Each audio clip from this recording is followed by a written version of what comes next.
eclectic grandpa. Hello, and welcome to the Saladcast on Sunday, the 26th of January, 2025. I'm your host, Dan Train. Joining me today is Zachary Burgess. We all successfully arrived. And Robert Kemp. Hello, gringo. I mean, technically, Back from Mexico, are you? Yeah, I'm back from Mexico.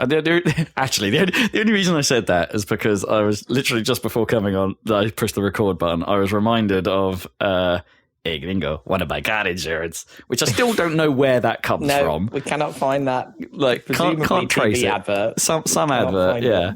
Hey, gringo, want to buy car insurance. Anyway, because I literally just got a reminder I need to buy car insurance. Such an effective advert that it stays in your brain so much later, but you don't even know what brand it was advertising. I don't even know. Car insurance. Yeah, it's had possibly the exact opposite effect an advert should have.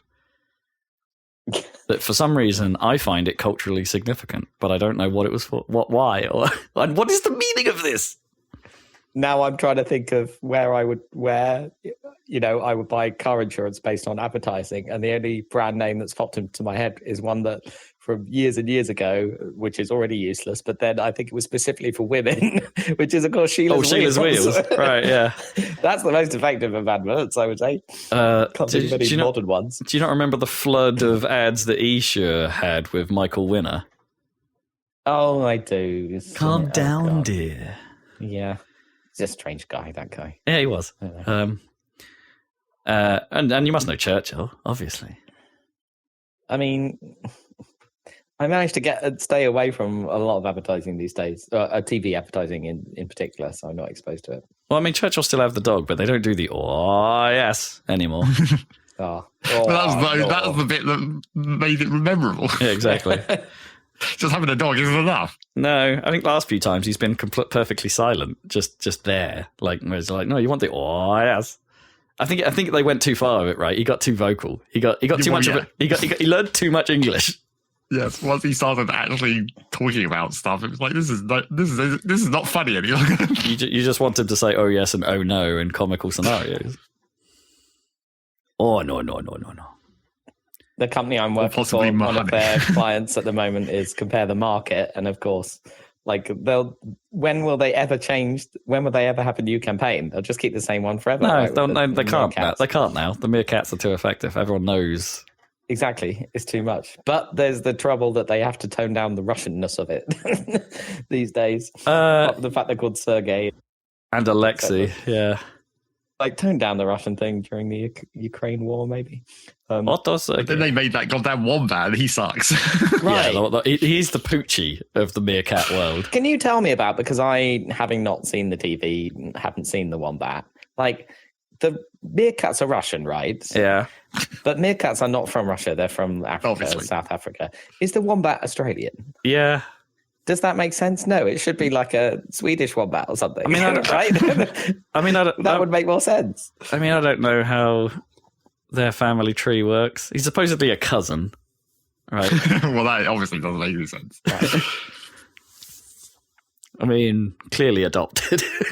I mean, the actual question is why were the meerkats Russian to start with? Because they came into some money. The meerkat dynasty came into some money and moved to Russia, I guess. Yeah, strange move.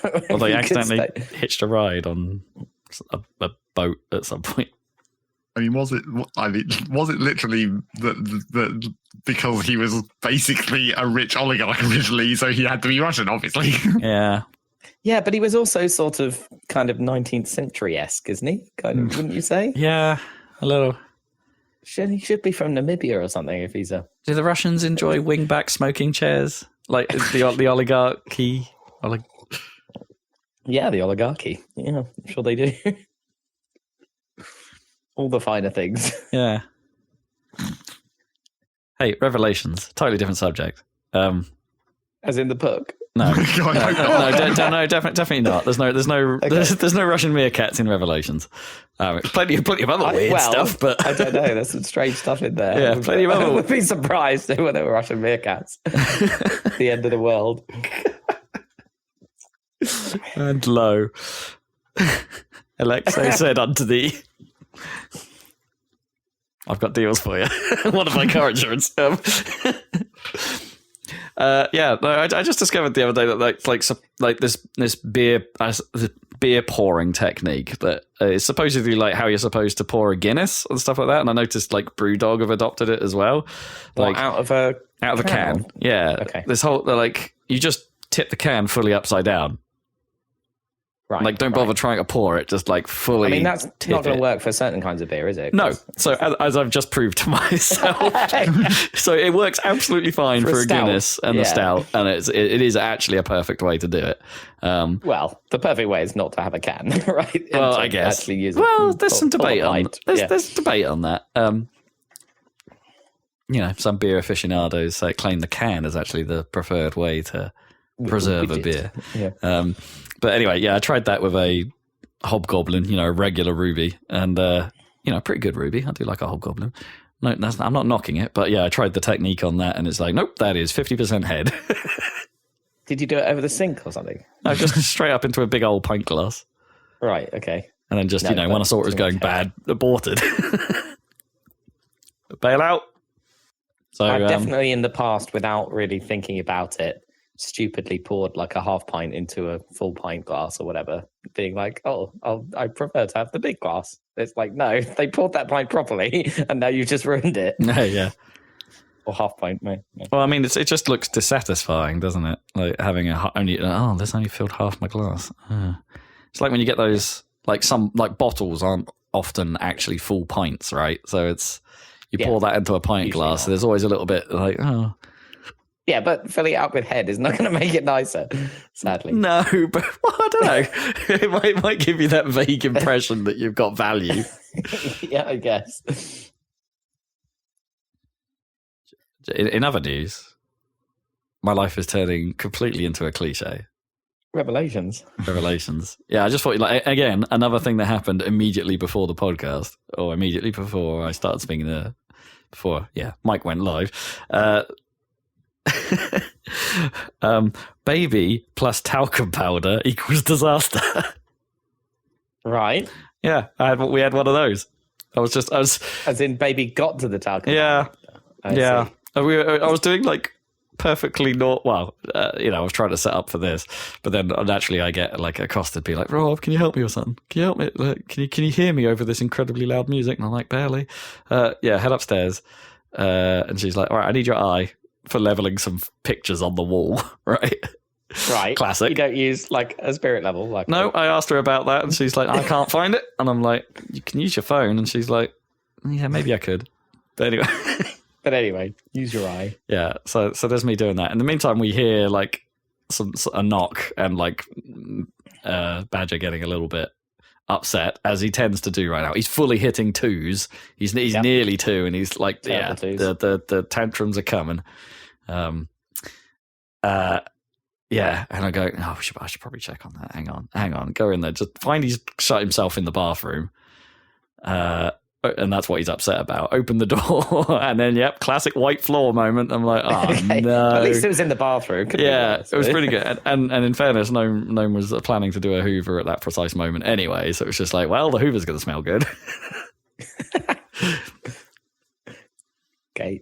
It could have been much, much worse, but he was absolutely covered in it, and then I proceeded to put handprints in places, and it's like, okay. Kids, they're all the same. I mean, that one is standard because talcum powder is required more when you have a kid, and then they always get to it. So I'm sure that happens everywhere. He's getting stronger as well. He can move more things than he used to. I only noticed just today that it's like, his feet now touch the ground when he rides some of his ride-on toys, so he can sort of move himself. It's like, You can shuffle them. Yeah. Like, my boy's getting big, man. Had a parent moment. Had a proper parental moment. Like, I mean, hopefully full of those moments. Although he does still point at Gnome and say daddy, so, not everything's right. Do you think he'll learn that within the twos period? Maybe he's doing it on purpose already. Oh, he probably. I think he is. He's probably winding us right because when he's stressed out, he does say "mummy." Yeah, but like when he's just stood in front of us and pointing at us, he goes "daddy," and it's like, no, I'm daddy, mummy, no. At least he's not doing the Bart Simpson approach of calling you Rob. Oh yeah. That'd probably be. Is that easier for him to say? Oh, I suppose he hasn't really got R's down. Yeah, probably. Apart from when he's making trying to emulate the end of Brooklyn Nine-Nine, and it has one of those credit sequences, and it kind of goes at the end, and he goes rah rah rah. Is that the sort of thing that gets in his head? Okay. Yeah, he likes. Yeah, he does seem to like small motifs. I was singing La Bamba at him the other day, and he was picking some of that up. That's a classic. I was going ba ba ba ba, and he was like going ba ba ba ba back to me, and it's like, yeah, you got this, boy. With La Bamba. Did I tell you I went to see Vampire Weekend in? Yes, you did. Yeah, yeah, and they played at the end. They just played covers, like they played La Bamba. Oh, sweet. Yeah, so that was quite fun, and they did Common People. Oh, nice. It was quite fun. It's quite fun actually doing the main La Bamba bit. I just after I was going ba ba ba ba, and he was echoing about it. I had to try, didn't I? I just went la la la la La Bamba at him, and he was like la la la la. Excellent. Don't think he quite understood that was musical at that point. Don't know how they managed to actually thinking about it, because it was just the crowd were throwing out suggestions, and their rule was we'll play anything as long as it's not Vampire Weekend. But that's in Spanish. How did he manage to? I don't know. How did he manage to actually sing it to a whole massive sellout crowd without really? Maybe he probably, knowing that guy, he probably does know the words. I was about to say though, are they being selective and sort of being we know that one, or is it? Yeah, well, I don't know. Kind of. They definitely wasn't prepared in any way. Yeah, but yeah, I guess they must have. Maybe they did know La Bamba. Maybe everyone knows La Bamba. Do. I suppose it's kind of it does. Yeah, it feels like it was in a sort of Vampire Weekend wheelhouse, doesn't it? A little bit. Yeah, exactly. They're probably inspired by it. They do like a bit of world music, don't they? Vampire Weekend. Man, imagine just being that good a musician though that you could just crap that out. No, it's a lot of confidence to be able to do it. That's why they were doing it, for fun, to challenge themselves. I think. Yeah. Yeah, but it's very cool. I just I can't comprehend that level. I know. It's just. I think they were always good at it, and then now they've been doing it for years as well. Right, yeah. It's so super professional. Maybe it's just a warm up for them, in their sessions. It's just what are we going to play today? Well, we could try this. Da-da-da-da-da-da-da.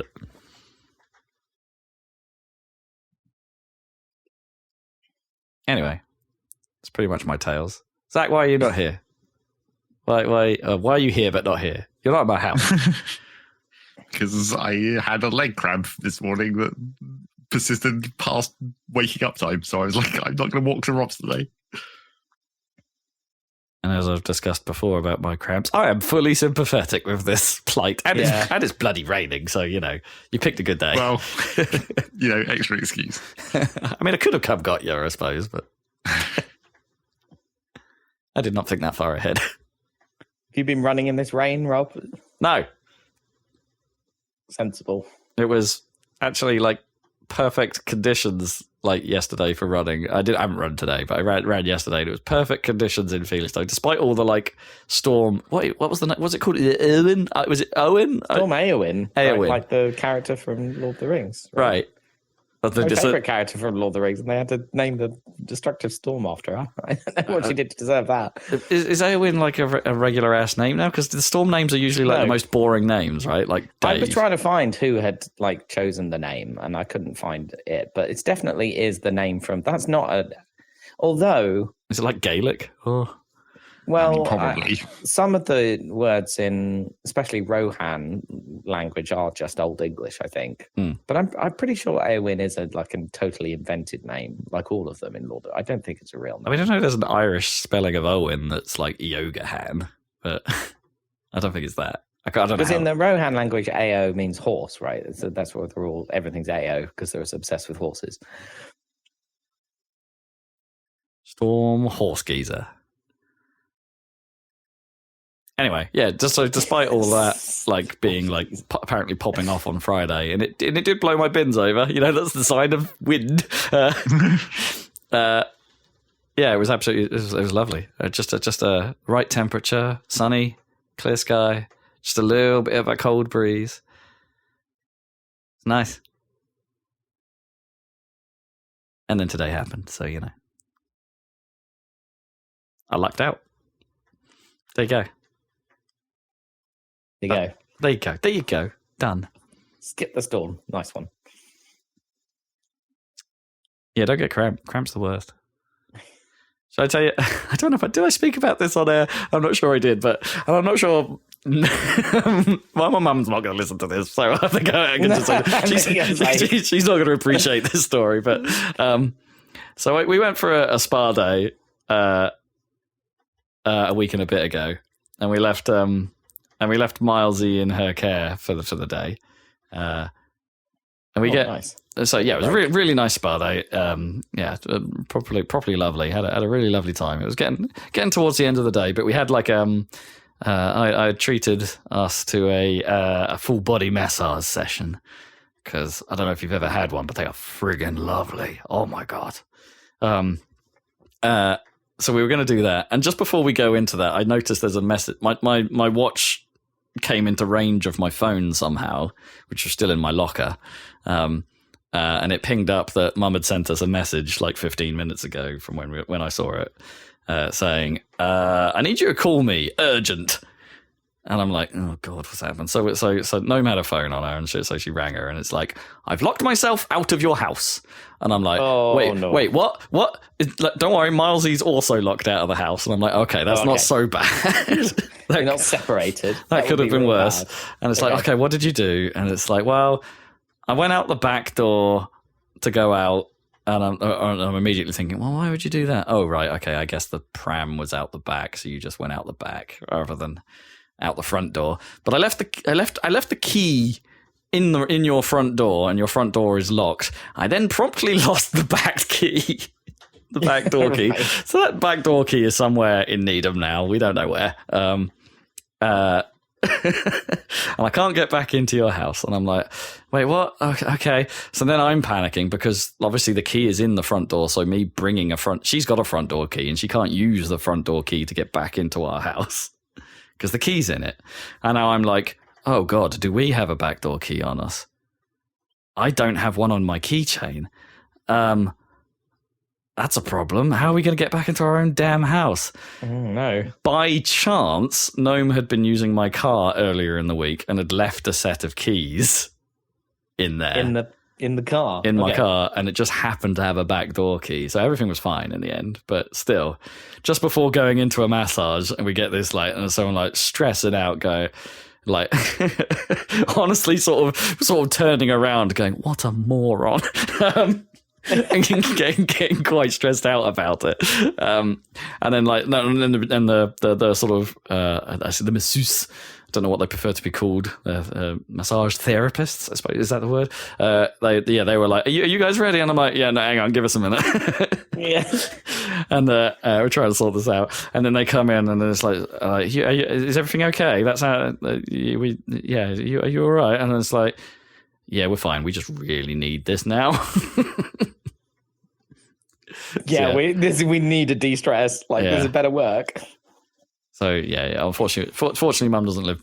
For those that don't, I don't know if I've talked about this. Mum doesn't live too far away from us, so she just went home with Milesy. Yeah, easy enough. Yeah.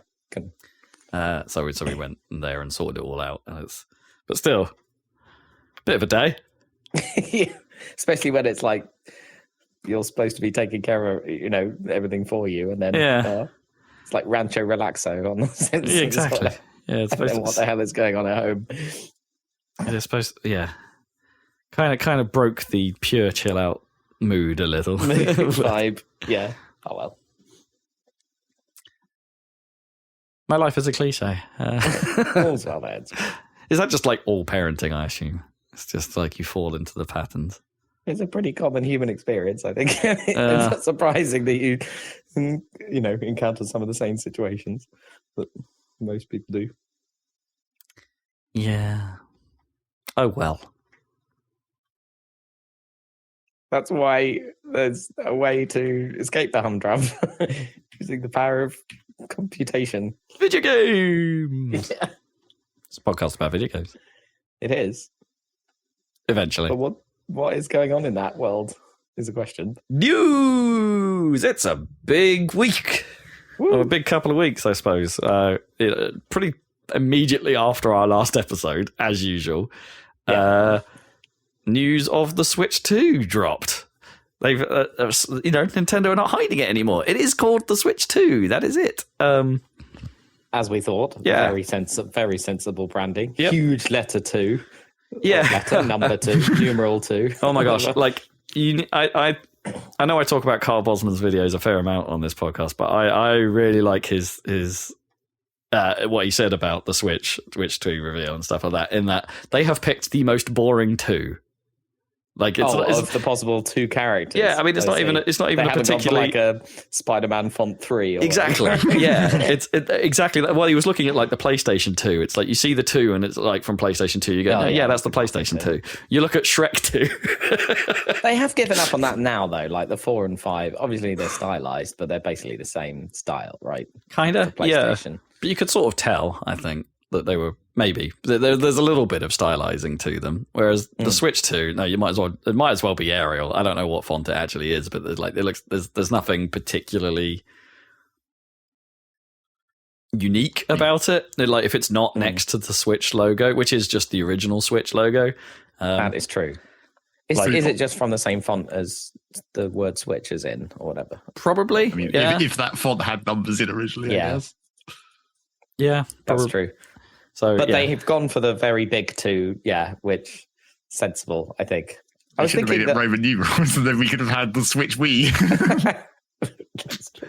The thing is that everyone knows. I think they're overcorrecting, but I don't really mind. But they're overcorrecting for the Wii U mistake, right? Where people were even confused that there even was a new console on top of it being quite a name anyway. I don't quite know how that message got out, but I think it was because like the Wii U messaging wasn't terrible. Honestly, it just for some reason got confused, and I think that's simply because of how big the casual market for the Wii was. Yeah, exactly. And even though the Switch is arguably bigger, I don't actually know the Wii. Yeah, but like I think the people that got the Wii were not, let's say, not very brand savvy types.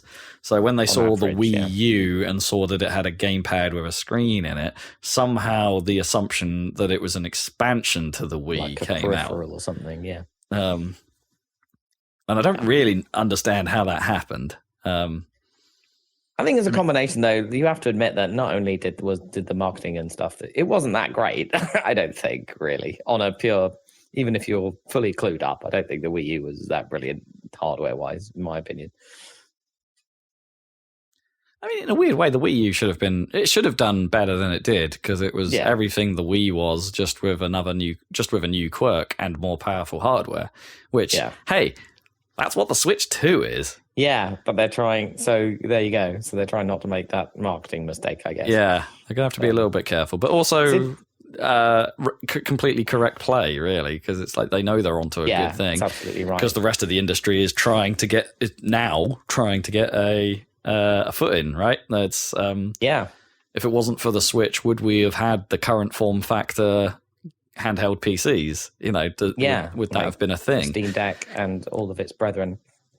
I mean, it does seem like we can talk about this, but this probably is the form factor for the Nintendo console going forward, right? The Switch worked in terms of combining mobile and home console. And Nintendo no longer have to worry about 2 devices anymore. They're only worried about one.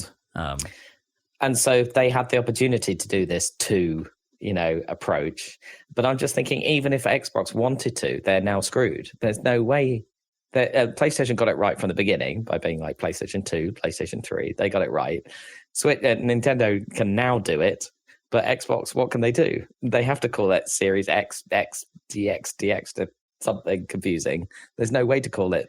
They're not going to call it Xbox 5. They're not going to, are they? You know what? They might. I suppose they could, but then just say fuck it and just call it Xbox 5. But then Microsoft and Xbox are in such a weird place right now. We can probably talk about that a bit later. But yeah, what they might choose to do from here, branding wise, well, both not just branding wise, but actually what they produce is. I mean, they could just exit the hardware thing, Yeah. Let's come back to that. Back around to Microsoft. But anyway, starting with the branding, let's move on to the console. Yeah, so it's basically every leak we've heard is well, not every leak, but like most of the credible leaks have turned out to be true. It is a slightly larger device. Probably a good thing for comfort reasons for people like me, I guess. I assume they will. My assumption is like, the bigger form factor is going to be good for most people, but they will probably return to a Switch 2 Lite, which may be the original form factor, I guess. They'll probably do a smaller version. Yeah, because the Switch had later. The one with the all built-in cheaper one, right? Yes, they did. Yeah, the Switch Lite. So they'll probably build one. I reckon they'll return to that a little bit later down the road. It's a little bit bigger. They haven't specifically said whether the screen is OLED or not. My money's on not for this first version, and they'll do an OLED later. And the leaks seem to suggest that's the route they're going. Some of the more recent leaks have proven that it is just, what's the word I'm looking for? I don't know the exact spec, but it is what you'd expect from like the evolution of the NVIDIA chipset that was in the Switch. Yep. So Tegra or whatever it was. So it was a Tegra originally, but not the most powerful chipsets on the market, but I guess ones that are a known quantity and can be easily produced. Presumably made it easy for backwards compatibility. Exactly, yeah. So they did say that as well. That was towards the end of the trailer, but they did talk that yes, this will play Switch 1 games, because of course it will. They'd be mad to do the cutoff here. All digital and cartridge, like correct, in the exact same cartridge slot, right? Which is great. Yep, good idea. There will probably be some compatibility problems, they have to say that, because they can't be 100% certain. I'm sure they can't be 100% certain the million tons of crap garbage in the eShop will work. Well, that, and there are some hardware-y type things, right? Because gone is the IR sensor. Or IR camera from one of the Switch consoles. That doesn't exist anymore. So without that, certain certain games aren't going to run. 1-2 Switch isn't going to run, for instance. Brain training, there are things in that you're not going to be able to do without it. Labo is going to be incompatible. Well, Labo would be incompatible for a number of reasons, like physical form factor, not just the thing. So there's some stuff that's not. Oh, and Ring Fit falls into that category as well, right? Because you won't be able to attach the Joy-Con to the rail on the Ring-Con. So there's a little bit of that, but obviously the bit, I'm happy, but does that mean older games get a performance boost, as in the ones that have dynamic scaling and stuff like that? Like on the Nintendo side, if you threw Splatoon at it, would its dynamic resolution just max out now? If we threw Hyrule Warriors at it, would we get a nice smooth frame rate out of it? Any kind of frame rate going on that? Yeah. Would games even a lot of third-party stuff like, I don't know, Starlink that I've been playing recently, would that benefit from having a little bit more juice under the hood to maintain its, its compromises? No Man's Sky, games like that. There's a whole bunch of stuff that could probably benefit from the performance jump here. The question is, will they do patches? I guess that's what Xbox does, right? I mean, there's two ways to play this, right? Because the PlayStation has and Xbox have proved to some extent you can achieve that through a kind of boost mode, right? Yeah. In Xbox, it's invisible, whatever enhancements it can do just sort of happen. In PlayStation land, it's an opt-in function to turn it on boost mode. And then you just get, the game just runs with whatever power is available, which may cause problems, but I don't know that there are many cases of that. Yeah, so it depends what they do. Sometimes at this point with PlayStation, you get pay a little bit discounted more for a PS5 upgrade thing, which is a thing. Right, I paid a little bit more to boost up res, I guess, to PS5. Res. I didn't know that. I had the PS4 version digitally. Ah, I see. Yeah, so it's a thing. I don't know what I got extra for boosting it to PlayStation 5, but I did. Maybe, unlock just the higher resolution options or something. But something. Which I don't think that's been a thing on Xbox. I think if you've bought the game, there's been it's the idea has been Microsoft's like Play Anywhere or whatever they call it has kind of come into effect, or smart delivery, I think it is, and it's just like, no, you'll just get the version that's appropriate for the machine you're playing on. So that's never really been a thing, the upgrade path. I wonder if they'll do it. I don't know that if they do that. I doubt they'll charge like an upgrade path, but that depends. I bet Nintendo will leave that entirely up to publishers how they handle that. I bet there will be a route to make Switch 1 games Switch 2 enhanced if they want, like proper patches rather than just leaving it to boost mode chance. I bet that will be a thing. That'd be awesome. Be great if it is. I mean, but it's also weirdly not surprising if it doesn't happen like that because Nintendo. Yeah, because Nintendo. Yeah, that would be disappointing, but unsurprising. But these days, they're not going to have much of a library of games to buy on the new system. That's the thing. Probably. I mean, you never know. Yeah, well, they will, because there'll still be all the crapware being developed. And Nintendo won't curate it in any way. Nintendo be Nintendo. But yeah, the rate of games is, slowing from all developers, all big developers, Nintendo included. But in a weird way, like Nintendo are in a better position because their hardware is behind, right? Because it doesn't cost them so much to make stuff at the lower fidelity that machine needs. That's true. So they're at an advantage that way anyway. It's a weird kind of advantage, but yeah, it is real. So what else has changed? What do the Joy-Cons do? What they do have instead of the IR sensor is optical sensors, a bit like mice. So you can stand them up on the rail or the magnetic side, which I haven't even mentioned yet, the connector part, and use them like mice. Apparently. You can see it in the trailer. Yeah, the trailer does have them scooting along the ground, right, on that edge. So that doesn't necessarily mean that. No, that could be a stylistic thing, but it is known that those sensors that are there are basically the same things that you find in optical mice. But it's pretty unclear what Nintendo have in planned for those. Exactly. It's 1, 2, Switch 2, and then that'll be it. I really hope they call it 1, 2, Switch 2. That's such a dumb name. That's probably why they didn't call the second 1, 2 Switch game 1, 2 Switch 2. Exactly. Because they knew Switch 2 was coming. So dumb. They can't do that again. And the other thing is the magnetic rails, right? So, semi-magnetic, as it sort of, as a little bit more detail appears to have come out about them, and they are magnetic to sort of guide them in, but there does seem to be a physical catch still on one side of it. So on like the top edge, there still seems to be something physical there, because there's a handle there's a switch you have to push in order to detach the controller. Which is probably sensible because, as Kotaku, I think, ratted out back in 2017, Koizumi actually said that in the development of the Switch 1, they had been playing with magnets, but chose against it because every now and then the Switch would fall in their lap. Right. Yeah. And they were like, "Well, this doesn't work." And they ultimately switched to the rails, not just for safety, but because the click was so satisfying that it led the whole brand. Right? The whole. So they must have worked on the snap in a kind of exactly, yeah, like new snap, car doors have to sound a certain way, otherwise people think they're wrong. Car engine notes and things, yeah.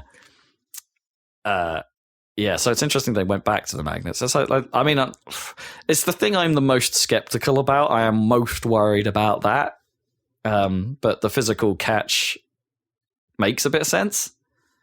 I mean, we are still slightly assuming that it is a catch, because it could technically be like a button that pushes the Joy-Con away from the magnet slightly to make it easier to pull off. Or do you think they're like no, maybe you can correct me here. Are they like electromagnets in the sense that they are magnetic until the button is pushed? Like, it definitely will not be electromagnets. That's even more likely to just fall out. Well, I mean, like, does the opposite exist in physics where they're magnetic until you put a current through, like that way round? I don't think so. No, So they can be passively magnetic, I guess. Yes. I guess you could like override the magnetic field with an inverse magnetic field, just dump power into that. That's probably a bad idea. Probably a bad idea for the battery, right? I feel like Nintendo definitely make mistakes and do make mistakes with hardware, but I don't think they're going to screw this one up. I don't mean the whole system, but I mean specifically this. No, I mean, it seems such a crucial part to the design that we did kind of originally think the same thing about the Switch rails, except like when we were originally talking about the rails, we weren't even sure they were rails at that point. We had the same conversation basically, where we were like, those don't look like they hold the thing on at all, and it's like, oh wait, they're actually just rails. I guess it was a little more obvious just in the branding, right? In the way that they did slide on. Yeah. It was, I think you could tell quite early that there was going to be a bit more mechanical than this. But I like the way it's designed on the Switch 2 with like it's like a big notch essentially. But like there's no reason to necessarily thought that could have been magnets in there. It could just have been a big notch that then clips in. Yeah, exactly. Like it could have just been some nice mechanical mechanism with a release catch. The magnets could be, they could have been some lighter weight magnets just to guide the thing in, and maybe that's actually what it is. I get the sense it's going to pull quite a lot because it's going to do this snap, and that's going to be part of the brand or whatever. The fact they slam together. Yeah, because they didn't show that in the trailer, right? They didn't change. They didn't show any of the. They didn't show the click. Basically, the Switch click. Well, I don't think they happened. kind of did. But like not in the brand, right? Not in the classic. Not in a natural way, like in an animated way. Yeah, but you know what I mean? They didn't do it, even the logo at the end of the trailer didn't do the classic Switch click, right? They didn't animate that even. Well, that's because the old version of that it slides down. Yeah, exactly. But they didn't one have half slides down. You wouldn't have them. I guess you'd have the two halves like arc in from each side. Yeah, exactly. They didn't have an alternative, is what I'm saying. It's like they haven't replaced that yet. I mean, maybe we'll see that later down the line. New Direct. Yes, and we'll get more information in April, which is a little bit of a wait. And I've already spoken to people who'll be like, oh, they're talking about it in February. And it's like, no, that trailer had the American date format. Sod that thing. Yeah, because it said like 4/2/2025. And it's we're going to find out in February. That's pretty soon. It's like, no, that's April, mate. I'm pretty sure I wasn't watching it on the UK Nintendo page on YouTube. Oh, I don't know where. Yeah, I think we got the American date in most places. Like, I don't know that they actually made a UK version, but no, they didn't seem to. Like, it's 1080p and there's one version of it, right? As far as I can tell. Yeah, it's a pretty low-key announcement, and I think the internet is right for calling out Nintendo for saying this is just a get off our backs. And it's like, they could have done this freaking months ago. Like, say, just like, get off our backs, we're announcing it in April. But maybe they didn't know that they wanted to announce it in April, which is why they left it this late. Or maybe they somehow didn't have any game footage, like not even America. I mean, they were like, we need something to put on the screen. That's also entirely possible, but I don't think they actually needed that either. They could have got away with just black screens. It would have been fine for the... Like, it's not a great reveal if you don't have any game on the machine, but they could have done it. And in fairness, that is kind of how Series X and PS5 revealed, right? They did some really dramatic cutaway of the console just appearing out of nothing. And you just saw the machine, but then it was followed up with like a whole bunch of actual trailers, right? Like, which we didn't get here. So there's still time for the rooftop party trailer. Yeah. We'll see how they choose to market it this time around. I think it will be a bit more, I don't know. Because like we're saying, do they need to explain it? They don't need to explain it this time. No. The Switch is a known entity now, like, and it's sold so well. If you're in, like if you're this way inclined at all, you know what it is. Yeah. I mean, they just need good games, right? And then people will buy the new system for the new games. It's the classic strategy. Yep, the old way. That's all it really is. Yeah, I mean, I'm excited to have a bit more power in a Nintendo machine. Always am. That's always going to be a good thing, especially if games like Metroid Prime 4 are being geared up for it. Then it's like, yeah, I'm like, oh, yeah, hell yeah, give me that. From what I can tell from the leaks, not that this obviously isn't confirmed, but it looks like it's has a 4K output in the docked mode. Yeah, I wouldn't be surprised if it has a 4K output. I would be surprised if the console actually outputs 4K at a. I mean, maybe a 2D game. Yeah, simpler games might, but the majority of them won't. It'll be like the Steam Deck, right? The Steam Deck. I think the Steam Deck is a very apt comparison point. I reckon the two will be very similarly spec'd, really. Even though the Steam Deck's been out for a couple years, you know what I mean? I think that's just Nintendo's way. I can't imagine it being. I mean, if it'll be a nice surprise if it's got a little Steam Deck. Yeah, it'd be a nice surprise if it's got a little more juice than that, but I wouldn't bet on it. But the Steam Deck has, it's enough. Yeah. And for the handheld form factor, it's definitely enough. For the on-screen form factor, maybe it leaves you wanting every now and then. It's not going to replace your Xbox or your PlayStation in that realm, but that's Nintendo. They never do that. They don't want to compete in that realm. I think the hardware looks really nice, especially for... Yeah, it does. I mean, it looks like a refined Switch, which is no bad thing. I just hope the control sticks are good this time. Yeah, there's some speculation over whether they're going to be Hall effect sticks or whatever this time. I doubt it. I think they're just going to be the same. I think they're going to be the same underneath. I mean, they might, hopefully they would have made some quality improvements because stick drift on the Switch was such a thing. Yeah. But hopefully they've improved that a bit. I mean, stick drift on all the consoles is currently a thing. Like the number of my Xbox controllers that now are a bit dodgy in that department. They're real old though. I mean, not just my Xbone controllers. I've got like my, my Series controller is a little off. Not a lot, but not enough to cause me problems. But it is a little off. My PS4 controllers are a bit off. They've all started to degrade a bit. Yes, but they've all started to degrade a bit, whereas Nintendo had stick drift on day one because the control sticks were rubbish. Yeah, there is that. Or poorly calibrated or something like that.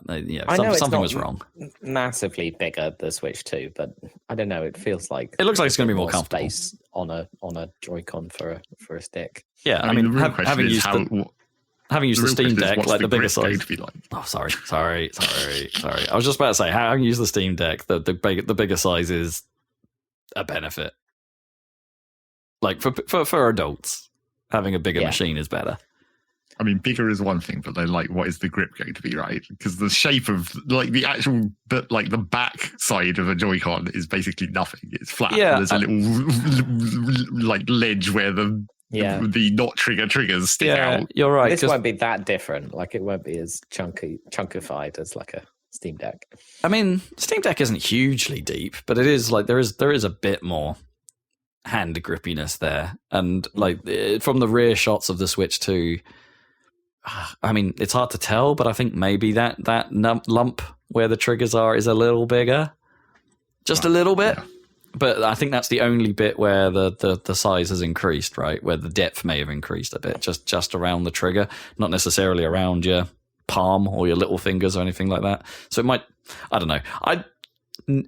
I find this, I think I was okay with the Switch at first, but I do find that thing a little uncomfortable to use relatively quickly. It just causes fatigue in my hands like no other machine. Well, I mean, in fairness, most handhelds do that to my hands. Trying to go back and play the GBA stuff actually is oh my god, this is actually quite painful. But that is tiny comparatively. Yeah. Even playing DS stuff is a bit uncomfortable unless you're playing RPGs or stuff you don't really need to.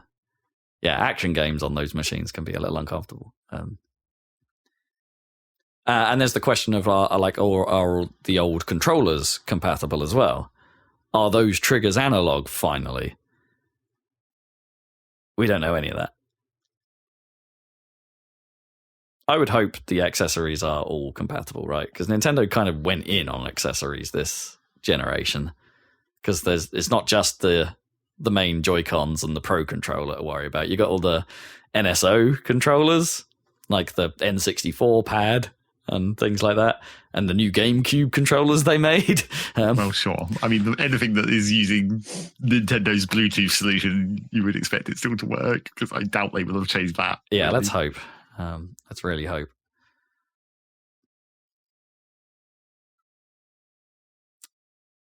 Give us analog triggers. Not having them is a mistake. It doesn't happen, right? No. We Switch don't 1 know doesn't. about Switch 2, but Switch 1 doesn't. What do we think though about Switch 2? Like, Well, the trouble is that I think, like, with the like completely flat form factor of the Joy-Cons, I don't think the making those triggers analog would make it even worse in terms of like holding it. Yeah, I don't know. Do you think that's why that they didn't have them on the Switch 1? I don't know. I don't think that is actually why. I think that's just they made a decision about having analog or not. Well, yeah, because we haven't it was to do with holding it. We haven't had analog triggers since the GameCube on a Nintendo machine. It's the one and only time we've had analog triggers was the GameCube. And they were analog and digital. Yeah. They were the best. They were great. I have no beef with those. They're unique, which is always cool. But that's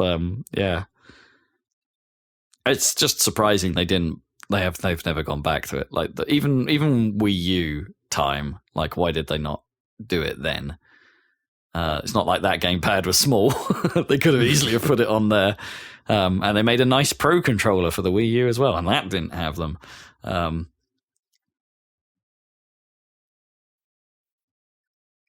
It just limits what they can achieve, and like you're not going to get. Not that I'd say many arcade races actually require analog control, but just racing games in general are very hamstrung on that platform. And maybe it is unique to racing games to a certain extent, but it's a deficiency that limits what that platform can do. Like I've seen, what was it, the last game I played that really would have benefited from analog acceleration was the Sega's Virtua Racing for the Switch, which by the way is a really good version of Virtua Racing. Oh, cool. But it can't do analog acceleration unless you use the right stick, which is a really old school way of doing it, right? That's like how PlayStation did it in the old DualShock days. Like they were experimenting with right stick analog control, and it kind of sucks. It's not as good as a trigger, like a pedal. No.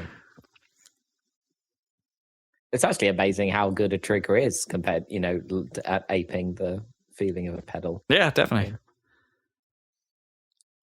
They found a good analog. Oh.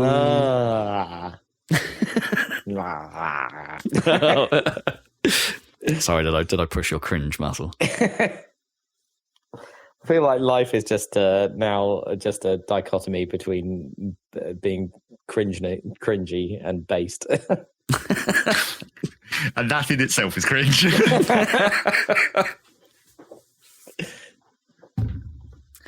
Any more?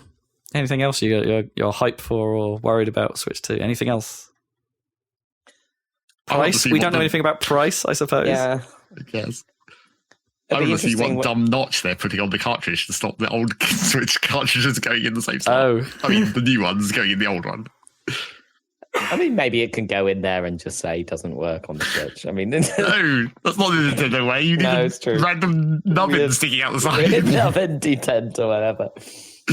Yeah. Yeah, they're very subtly bigger in some way. I wonder if there'll be some. I mean, it's not very Nintendo, but I wonder if there'll be some more kind of online multiplayer kind of features, Will Nintendo work out how the internet works? Yeah, maybe that'll be the thing this time around. It's like we're catching up this time. I don't think so. I think Nintendo are kind of content with what they've got. Maybe they'll finally bring back like the Miiverse or whatever. At least bring back Nintendo's version of shitty online. Have some forum posts essentially. I mean, get attached to your games. Get hype for the Miiverse. I mean, Splatoon's the only thing keeping that alive because it has its own sort of like replication of some of that. Yeah, I don't know. I don't think that'll. I think that'll be the only thing I can think they might consider doing better is voice, or at least the ability to do some kind of voice chat using the system itself. Right, make it easier to stream, I guess, with the Switch too somehow. Would they do that? I mean, maybe there's a mystery button on one of the Joy-Cons that nobody knows what it is.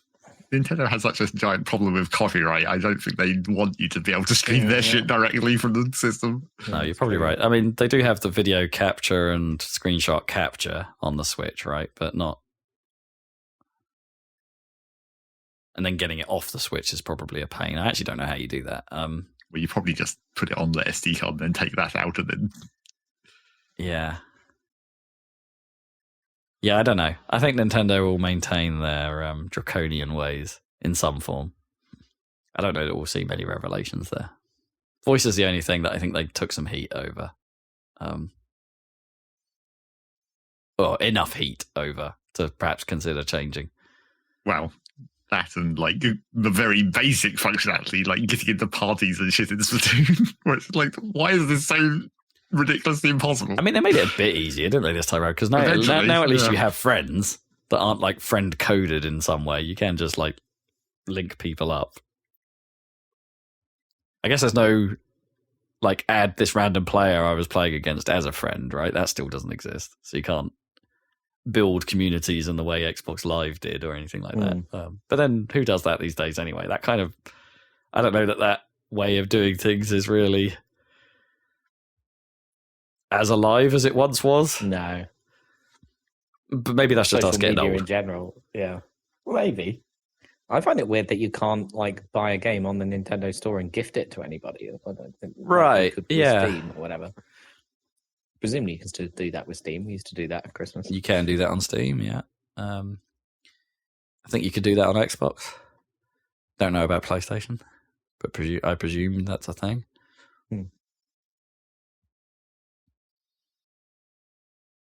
Exciting though. I think I'm in. Yeah. When do you think it's launching?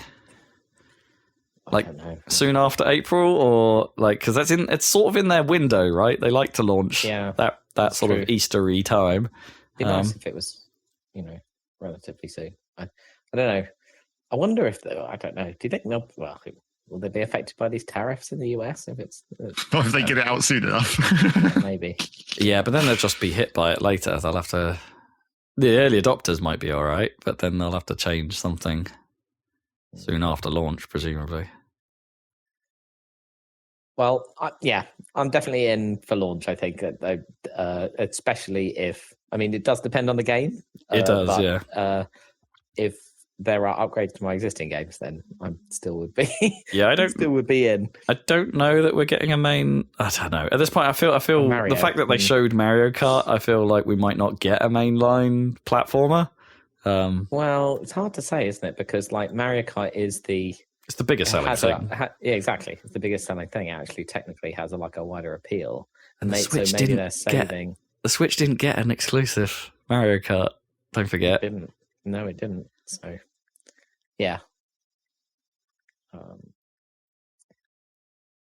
We did get both Breath of the Wild and Odyssey in the same launch year, so they're not afraid. That's not going to happen again, though. We're not going to get something that big. What, you don't think you could get a Mario Kart and a Mario in the same year anymore? Maybe that combination, but a Mario and a Zelda combo, or a Mario and a something else combo. Like, I don't think there's anything as big as like Mario and Zelda at once. I think that Mario Metroid, obviously, that's what we get. I mean, that is what Metroid will definitely be a launch game. Mario Kart and Metroid, yeah, no doubt. I think it was just an accident that Zelda and Mario came out the same year. I think they just happened to be. They did barely come out in the same year. Yeah. Exactly. Odyssey was launch, right? Or was Breath of the Wild? No, Breath of the Wild was launch. I had this discussion before. Yeah. Breath of the Wild was launch. Odyssey was December. Was later. It was later, yeah.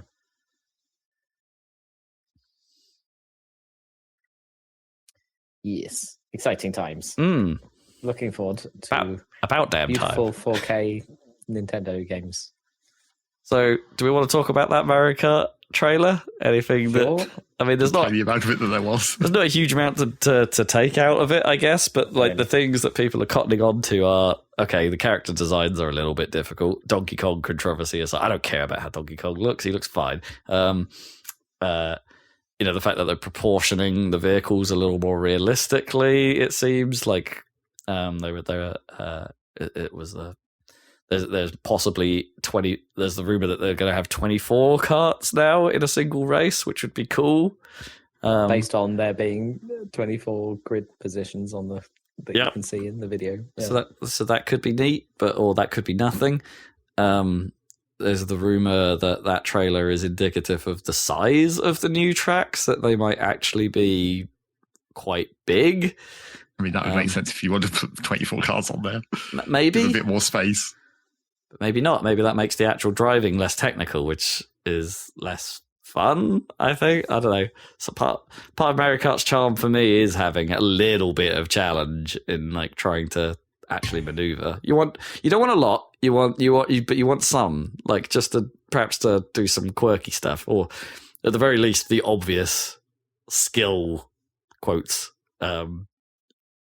routes, right? I'm not talking about the ridiculous pro techniques or whatever they discover for this thing, but like just enough to do what the game is sort of suggesting might be a better way of doing it. I mean, one of the things that they could do that they keep almost doing but not actually doing is like, if you make the tracks bigger but make off-road actually viable, like make the track basically twice as wide but have half of it be off-road and make that actually like, a thing that you want to drive on. Or maybe it's a kart option. Well, I mean, that's what I'm saying. They keep flirting with that idea where they're like, oh, this is the off-road kart tires or whatever that give you slightly less reduced speed when you're off-road. It's like, that doesn't actually work in all the other Mario Karts, but if they wanted to commit harder to that and make it like there's always two courses parallel to each other in certain places. That could be interesting. They've always shied away from that, right? Things that other kart racers have tried. Like, I don't know, I'm thinking of things like Sonic Riders, like a bad example, I know. Or even, I think one of the Sonic Kart, I don't know if the Sonic Kart games actually did this, but, they have routes based on what character class you pick, is what I'm thinking. I'm undecided whether that's a good idea, because it's a balancing nightmare as soon as you get into that. Yes. Because it's like, well, on this track, you're clearly going to have to be this guy, because otherwise you're boned.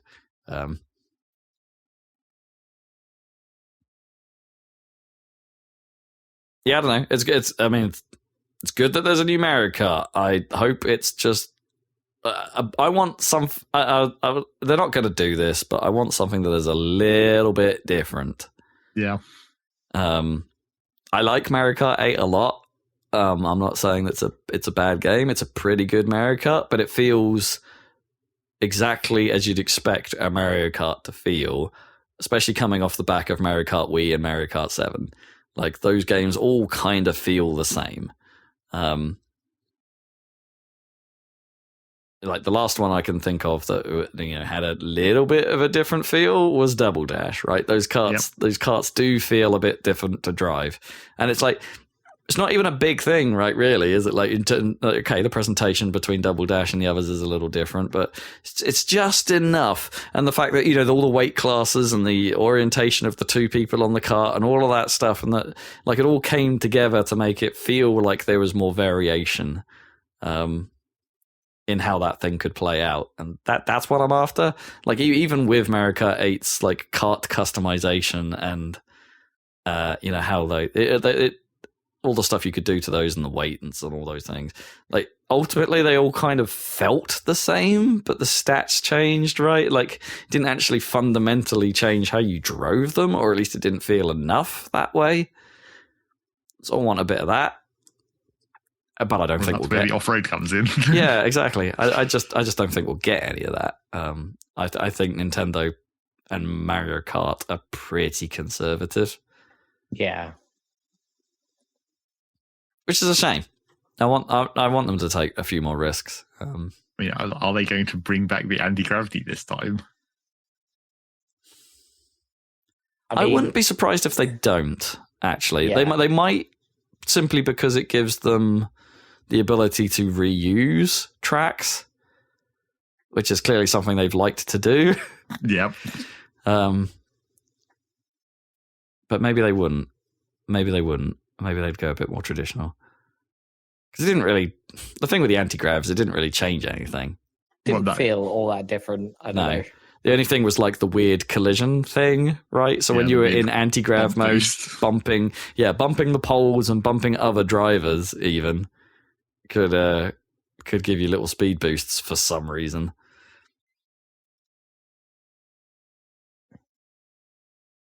It's a slightly weird system. And for as much as like the anti-gravity was meant to be cool as well, where it's like, oh, you drive up the wall, you don't really perceive that. No. Like very rarely are you looking at the like vista enough to realize that you're like, oh, I'm driving vertically here. Yeah. Apart from maybe on that waterfall level, that's like the one. I mean, that stuff's always a bit of a problem, right? It's like, it took me an incredibly long time, even though like for one of the F-Zero GX tracks, right? Even though that level is called Mobius Strip. Yeah. Right. It took me a friggin' age to realize that, I'm actually doing one lap on one's, like, it's one lap is, I'm actually Both driving sides. on both sides of this strip. Because you just don't notice it half the time. I think F-Zero does a better job of making you feel that, especially, when there's plenty of scenery going on and there's, actual visible ground. And physics, I guess, even in F-Zero. Like, when you're upside down, you can detach from the track easier. Maybe in GX. I don't think that was a thing in... maybe in X. I'm not sure that was really a thing in GX, but...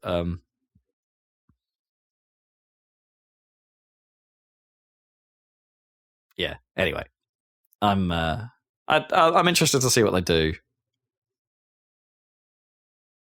I'm going to pick it up. Yeah. If I get a Switch 2 and that's what's there, it's like I'm having it. Yeah. Yeah. There's going to be a bundle with Mario Kart. Well, Launch maybe. bundle. I don't know. I don't think they will at launch. No. I think they've been going away from doing bundles, really. Yeah.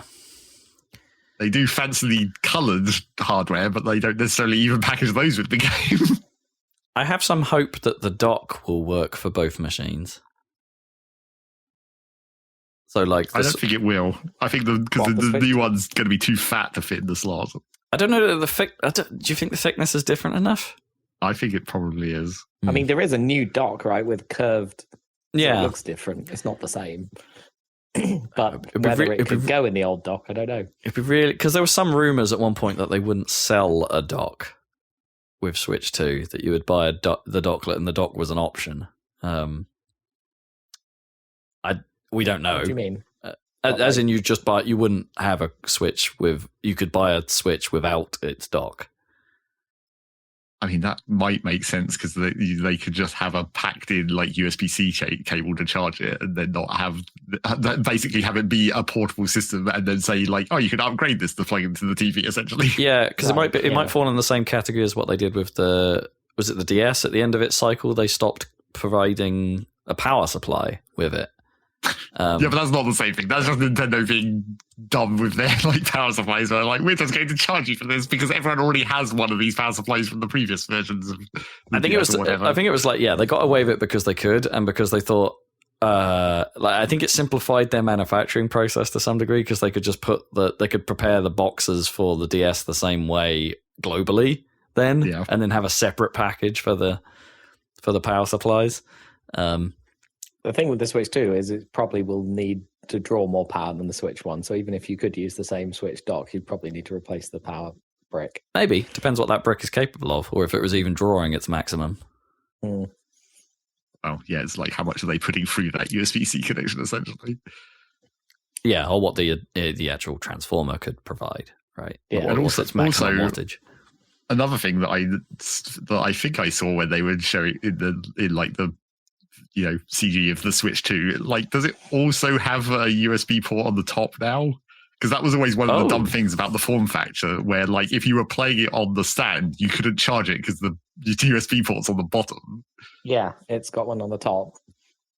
So it's like that's interesting. It obviously still docks downwards, so there must still be one on the bottom. I think that's probably more of a headset thing. Like they showed all the way around that thing in that trailer, Yeah. so you can see that there are two. Yeah, Ah, I mean, I'm pretty sure. One on the top.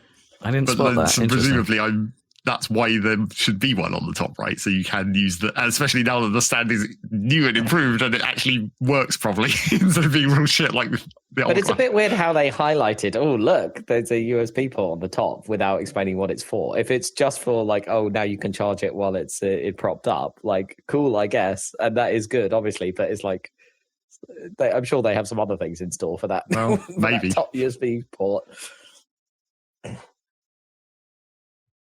But I don't know. I don't know what else. I mean, that's a good one.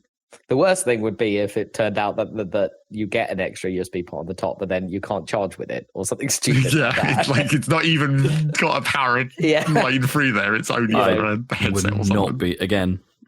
That would not strike me as That would be very Nintendo if they did that. yeah. But that would be a nightmare for like Yeah, it'd be stupid. people breaking shit because people would try and plug in a Yeah, charge that's cable in true. there. Yeah, they would. Yeah, but that is obviously a thing on laptops and PCs, right? Like, Yeah, only one of them is actually the charging port usually on most laptops, right? Yeah. On Macs, I think they all work. I think. Yeah, I think so. Yeah, I don't know. But most laptops usually have a little symbol on which USB port can actually be used for charging the thing, if it is even a USB charge device. It's still not universal in PC land. Yeah, well, one thing the European Union's done for us. I'm still not sure I agree with that. I mean, it's nice in some ways, but What, forcing a standard?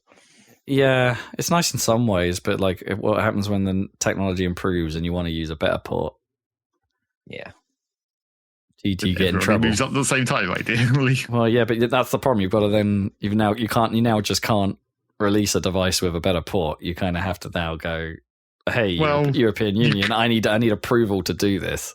You could release a device with a better port if it also has a USB-C, right?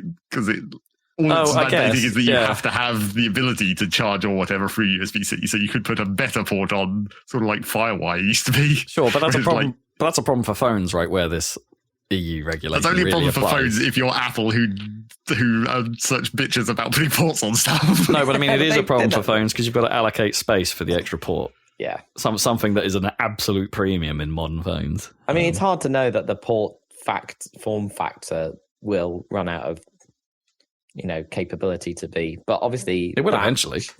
Yeah, eventually. But it's quite good as a standard, with where it works either way up and all that stuff. And then there are multiple standards on top of it. So there's USB-C, but like Thunderbolt 2, 3, 4, it's all the exact same connector, right? It's just I would say different. I've had a worse experience with USB-C since its introduction than I had with any of the previous USBs.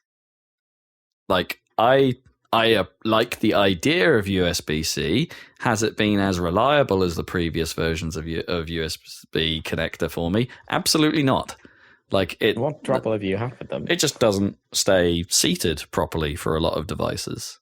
No, really. You plug a cable in and it goes, like, especially my phones. Okay, this may be a knock for Samsung more than USB-C as a standard, but of all the Samsung phones I've had with USB-C in them, keeping a cable in there and keeping it connected so the phone actually charges off the damn thing, not reliable.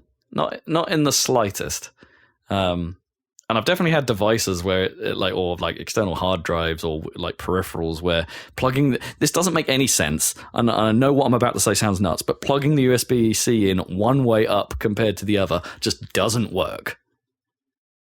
So even though so the problem of me you going for a USB cable and plug it into your system and getting it the wrong way the first time you try every bloody time for some reason, however that stats out. Like the same is now true of for some devices with me with USB-C, but you actually do plug it into the port and it still doesn't bloody work.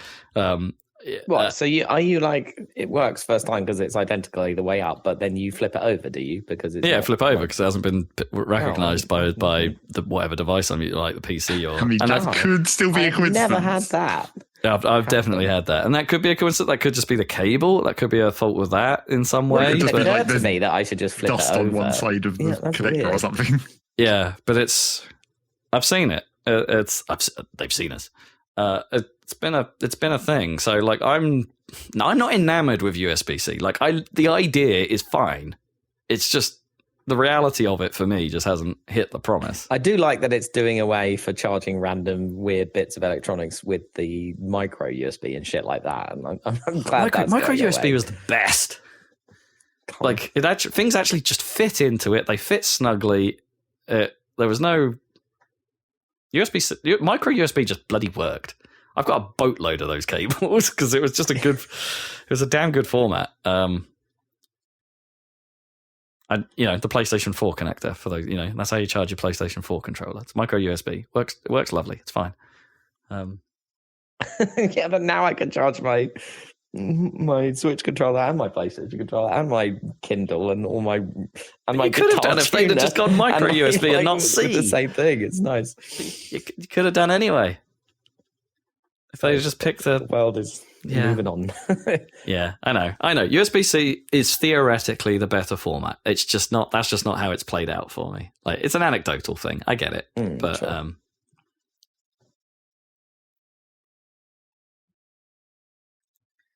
Switch 2. It's USB-C. What else? What else is USB-C? Hang on. Is it USB-C? Is it actually like spec? No. But I mean, is it actually spec compliant USB-C, which the Switch 1 wasn't? I have no idea. Because Nintendo. Couldn't tell you. Be nice if it was proper USB-C compliant, because then you could plug whatever dock you wanted into it. Like in terms of that spec, I mean, that was like the thing. You couldn't use any other dock with the Switch. Like you have to use a Switch dock. Right. So now that it has a USB, and if it was standard compatible, could you use the Steam Deck thingy to plug into the top of it? Oh yeah, good point. Yeah, might fit. Good point. Yeah, that would be neat. That would be nice. Could at least charge it that way. I don't see why not. Oh, definitely. Yeah, I bet the Steam Deck's going to have a higher wattage charger than the Switch. Yeah, for sure. Anyway, I'm about to cough again. I'm resisting the cough. This is a bad idea. What about your new cough button? Yeah, exactly. I know. Sorry, listeners. Like I don't know what it is. I'm not like ill. It's just this cough that just like it's just the annual thing. I just cannot get rid of it. Microsoft had a developer direct. Yay, I suppose. Who are their developers again?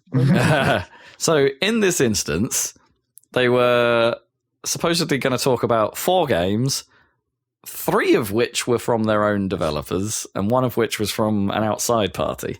They've done that before. I think last year, their by the way, our sort of surprise entry was also we're talking to Square Enix about something. I can't even remember what. Blue Dragon. Yeah. Do you reckon that would be hype if they brought back Blue Dragon? I don't know. I just remembered that was the one JRPG on the Xbox when it launched, wasn't it? Yeah, that was a Mistwalker project along with Lost Odyssey. Funny you should bring that up though, because one of the games showcased was Expedition 33, which is it looks JRPG like, but it's not a JRPG. It's made by a French developer, but it looks very JRPG like, I should say. They're making something to that formula, but in France. And I got quite strong Lost Odyssey vibes from the look of this thing. And that's not a bad thing. I like Lost Odyssey. I think it's a pretty cool game. Like an overlooked Final Fantasy like. Purely because it was an Xbox 360 exclusive, I think. I don't think it ever went anywhere else. And it's a pretty great game. If you like your Final Fantasies of the PlayStation 1 era, I guess. It's kind of similar to that. Pretty great game. And I'm getting that look from Expedition 33. strange looking thing. I can't decide if I like the look of it or not. It's quite stylized. Like it's like if Persona decided to render in Unreal 5, that kind of look. Like you do away with the cartoon and actually do a realistic look, but still keep the stylization, if that makes sense. Like it's a strange looking thing. I guess it looks a little bit like if Forsaken, you remember that Square Enix game from a couple years back, decided to design all its menus and camera angles a little bit like Persona. That's my best analogy for it. I think this thing looks real cool. Like its story is interesting. We've heard about it before. Like the story is this: there's a mysterious monument somewhere in the world that has a giant number on it, and every year this huge entity repaints the number on that, and then everyone of that age or over just is erased from the world. Kind of like the Thanos snap. They appear to sort of disintegrate whenever that happens. So the expeditions, and that number is getting lower every time it happens. So the expeditions are for trying to stop it. Because otherwise, presumably, the numbers getting lower every time it does. Does that mean it's actually essentially going down 2 at a time? I mean, I guess, because everyone aging 1 extra year and the numbers going down. Yeah. So I guess technically, you would have to change the number and everyone would still die. True, but I guess it's getting worse for civilization as the number goes down, right? Eventually, everyone's going to be kids. Yeah, and that's all that's left. So yeah, Expedition 33 happens when the number is 33. I don't know how that works out, if that's just convenient that it came in from the other style, or they're just calling the expedition the same name as the number on the monument. Don't know. Anyway, but that's the plot line, and you're desperate for survival basically, and none of the previous year's expeditions have ever returned. So you don't know what you're getting into. Well, the other expeditions older. Is that why they never returned? Because they just died? I don't think everyone in your team is 33. But maybe that is how it is. Like some of the characters definitely don't look 33. They look really young. In your party at least. So maybe that's what they're trying this time. I don't know. I think it's intriguing. Its combat system, it looks kind of like you pick what you do, so it's turn based, but with active elements. So you're doing active defense. You're doing button presses in time with your attacks to get more damage out of it. It's like it's sort of walking that maybe some Mario and Luigi line there. Maybe a bit of Thousand Year Door in it, but just with a very different presentation. There's a parry system, for instance, so you can actually do damage back and things like that. But it's an RPG at heart, to the point where it even has an old school world map, big characters in tiny world looking thing, and you're doing stuff with a guy that looks a little bit. There's a dude who's supposedly like the most powerful being on the planet or something, who is basically your ship for getting around. Right. Who looks a little bit like what's his name? The big balloon robot from Big Hero 6. Baymax, that's it. Looks a little bit like him. But in a sort of puppety, balloony sort of texture. So there's, you've got to level him up so you can traverse the world in different ways. So Chocobo. When we're very unsubtly saying this is a chocobo, guys. I don't know. There's something about this that has me intrigued. I think it looks pretty cool. And I believe that is out not very far away from now, like April-ish. Nice. So there's that. South of Midnight turned up again. I don't think we particularly learned very much more about it than we already knew. Other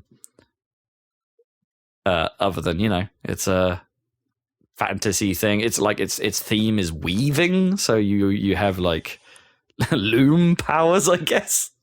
Is like how all your skills are themed.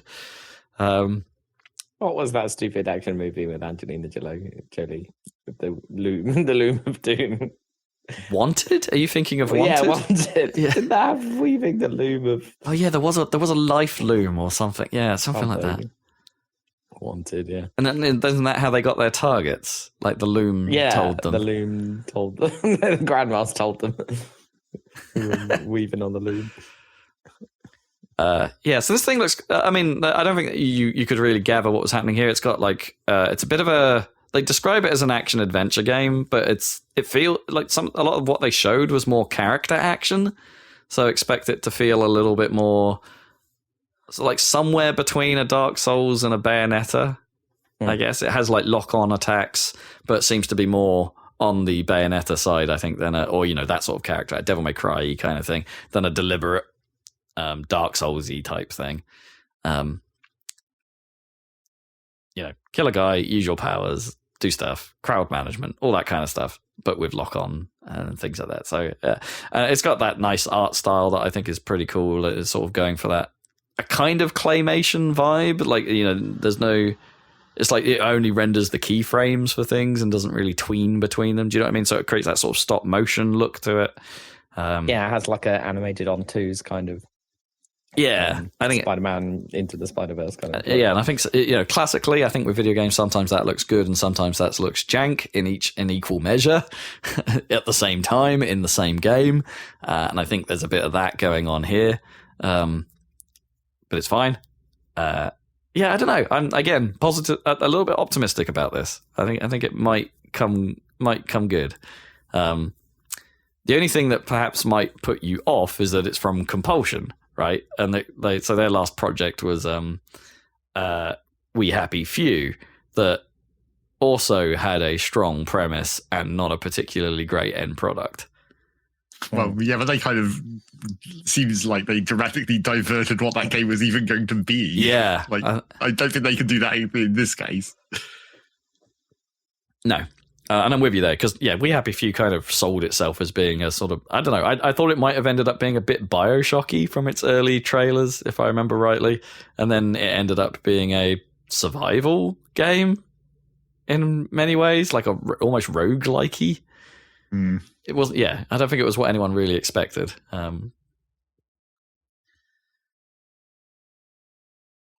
South of Midnight, looks cool. Again, I can't remember the release dates, but most of the release dates for these things I'm talking about here was April, so it's a damn stacked April for Microsoft. I think one of them was later in the year, but I can't remember which one it was, so forgive me. The developer that wasn't a Microsoft studio was Team Ninja, that turned up to say, "Hey guys, you remember Ninja Gaiden? We're doing one of those. Surprise! And it's nearly finished." Ninja Gaiden. I'm surprised because I thought we'd already heard about that. No, we'd heard about a different Ninja Gaiden. We'd heard about they're doing it. There is a 2D Ninja Gaiden coming that they didn't talk about at all here. Not to be confused with the Shinobi game that Sega are making, which is also a 2D thing. So we're going back to the 3D Ninja Gaiden series as well. Have some Ninja Gaiden 4. And also, we're doing the Devil May Cry and Bayonetta thing where have another protagonist. Which immediately sort of sends alarm bells on me. I don't know. Like, I've never been super happy when character action games have done that and gone, like, oh, by the way, you really liked what you did before? Well, screw you. Half the game is now with another person. Right. It's like I don't know. I'm not like when I played Devil May Cry as a Snake, not Raiden. Yeah, Raiden or whatever. It's like when I played Devil May Cry, and I've played 4 and 5 a few years back, and like Nero was fine, but you wanted to play Dante. Dante was more fun.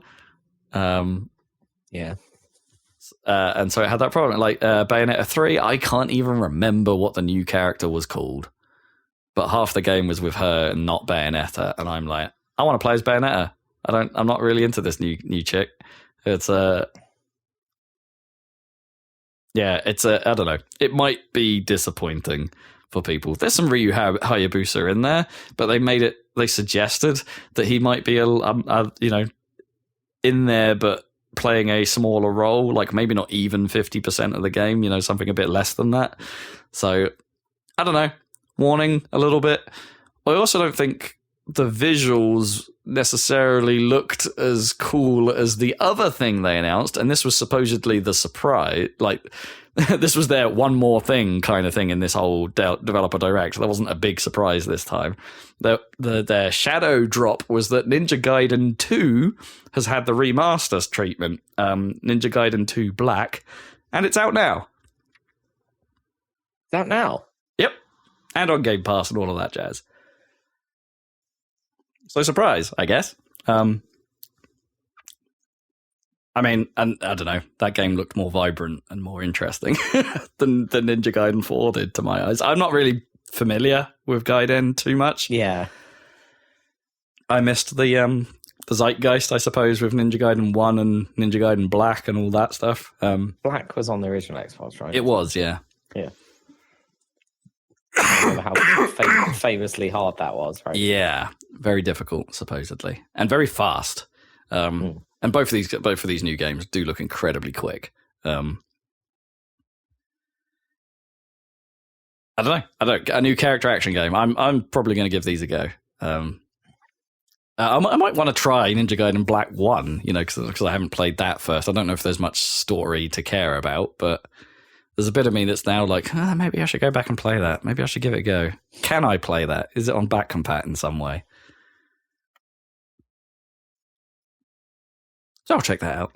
Anyway, that's the non-Microsoft developer, because I don't think Team Ninja or Platinum are working on this, by the way, I should point out as well. So there's definitely some lineage here. Right, yeah. I mean, having both teams work on it, it's like, is that going to be a good thing, or are they going to fight each other? I don't know. They're going to clash. Yeah. Well, I guess you'll have to report back when you get a chance to give them a go. So there's that. What else did they cover? They covered, the other big thing, Doom. Of course, they were going to talk about Doom. It's a Doom year. What do you want to know about Doom? Indeed. So you were a bit concerned about their new combat focus, right? Moving away from the kind of acrobatic nature of Doom Eternal. So what do you think of the new approach? I am still concerned. I do not think this... Personally, I don't think this looks as good as the previous two games, and not even close. It's like... And they kind of highlighted all of my fears in one of their like points that they were trying to make. They were trying to say, God, what is wrong with my throat? Oh God. Apologies. I can't remember the exact wording, but they were like, in the first game, we wanted you to run and gun. In the second game, we wanted you to jump and shoot. And in the third game, you stand and fight. And then they showed a sequence of you versus this one strong enemy. And the sequence that played out looked like a game of Simon Says. It's like, here comes a green projectile, press the parry button. Oh, here comes a yellow... And now that creates a yellow circle on this character. So you shoot it with a gun a little bit. And now that circle's gone purple. Glory kill. It's like, it just seemed like the game was just outright telling you what to do. Right. And that seemed to be all of the footage that they showed of that game. It's just like, I'm just very slowly walking around this battlefield, doing some shooty shoots, waiting for a big circle to appear on a thing. Okay, cool. I'll just do what it tells me to do. I don't see how this is better. Don't get me wrong. I think there is something to the idea that they're going for. Like, they're trying to evoke the feel of the older Doom games where, horizontal movement was king to try and get around projectiles and strafing, aiming almost by strafing, right? Yeah. And, But I don't know. They didn't feel like there was much dynamism in that footage. I don't know. It's like, I mean, it looks fine. I've got no problem with the visuals. I think it's, in a weird way, I kind of miss that. Like, they've changed how glory kills work, and then they kind of look like you just hit them now, rather than having a elaborate canned animation. You don't lock into the kill anymore, so you don't like lose your position or your movement or whatever. Yeah, but I haven't. I don't know, I see that, and there's a bit of... Actually, has it lost something in that? Because now you're just kind of hitting them, and they die in a certain way, but, like, they're not... It feels very fluid, but because it's not, like, it's not in your face and as elaborate as those were. Are you invulnerable Like- when you're doing that animation in Doom? I think so, yeah. Right, yeah. And I So think you that got gives some you a little break once you know you're in the animation. Yeah, and it was one of the reasons why I don't think I picked. picked because there was a perk you could choose to actually increase the speed of glory kills. Maybe you don't want that. Yeah, I never picked it. I always wanted them to just give me that little. For no other reason than it's a breather, as you say. Yeah. Like just to give me a little moment. And you're not going to get that here. Because that was kind of true with the Gears of War chainsaw. Sure, yeah. Although I think you were invulnerable during the animation, but it would just give the enemies were still moving during that time, so the probability of them moving behind you just to stab you was there. Yeah, that's true. So there was still a risk to it. So did everything freeze while you were doing the glory killing? I don't know. I'm not sure it did, but like it's so in your face that perhaps you couldn't really see what else was happening. Yeah. So I don't know. I don't know how I feel about it. I mean, I'm almost certainly going to still play it because it's going to be on Game Pass, and I get the idea that they're trying to do something different, but also something truer to old Doom. So, yeah. But I guess there was just a lot in this trailer that Doom, then you can just play Eternal, I suppose. Yeah, there was. Well, I think I preferred 2016 over Eternal. Right. Yeah. But there was just a lot in this trailer where it just seemed to looked very old school, and not necessarily in a good way for a trailer. Like when they showed you the battlefields of like, oh, you're going to be playing on bigger battlefields than ever before. And it's like, here is a very deliberate looking placement of enemies that then don't really move around while you're fighting them, it seems. Like, here's a line of shield guys. I can just kill them all with one button press. Oh, okay. Well, that wasn't very interesting. I didn't even know how that worked at that point in the trailer. There's just a line of shield guys. There was some sort of like shield move you did, and then everyone in that line just died. And it's like, oh, okay. If I can just do that, are they really a threat? Are they actually an interesting enemy at all?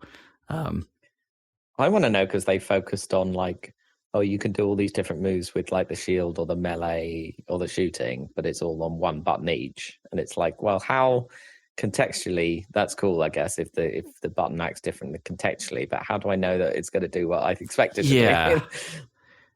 Yeah, you're not wrong. It's like in some ways perhaps you could just trust the game to do something cool, but maybe if we're doing something at a harder difficulty, maybe you need that level of finesse. I don't know. And that wasn't really a thing that the previous Doom games did either. I think every button had a very specific thing it was going to do at all times. So the contextual nature is new as well. Maybe the addition of the shield means that that's not. Because they specifically said like they don't want people freaking out being like, where's the body control when they're under pressure, you know? Maybe, yeah. I guess because they didn't really talk about how you switch weapons because like I think that was one of the major complaints with the previous Doom games was the fact that you have to go. The combat kind of encourages switching weapons pretty frequently. But to do that, you've either had to like go to the radial menu and slow down time while you picked what you actually wanted, or get used to the quick switching controls. So maybe they're trying to move away from that, where it's like maybe you don't actually need to switch all that often. So we'll simplify it in some way. But as I say, maybe they just run out of buttons on the controller for some of the stuff they're trying to do, so they have to go contextual. Because I think that's what like led 2016 and Eternal. It felt like they were PC games that had pretty good console versions.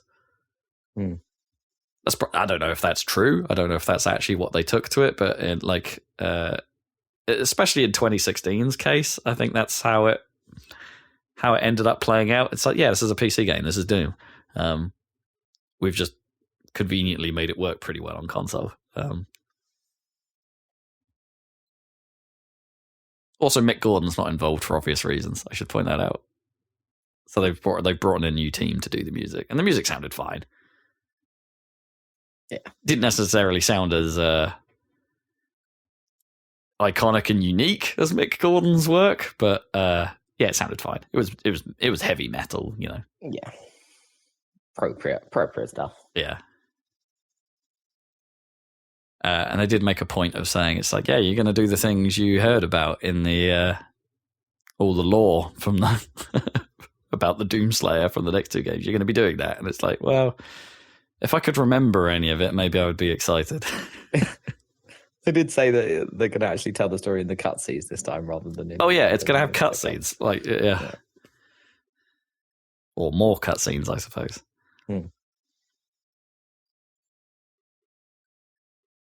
Anyway, it's probably still going to be good, but my money's on it being the weaker of the three in the modern era.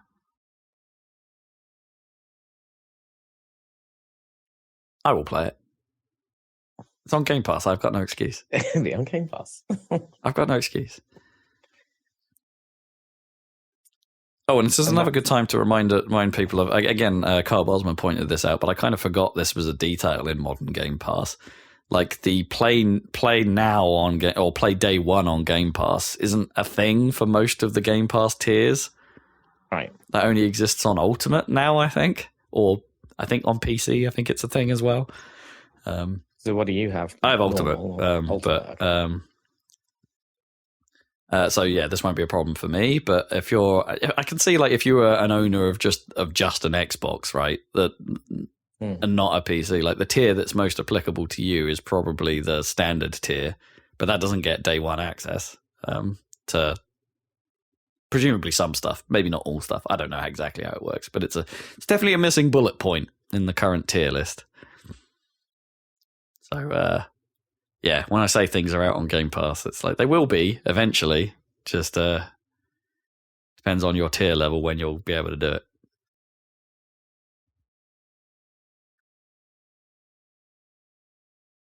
The glory days of Game Pass may be fading.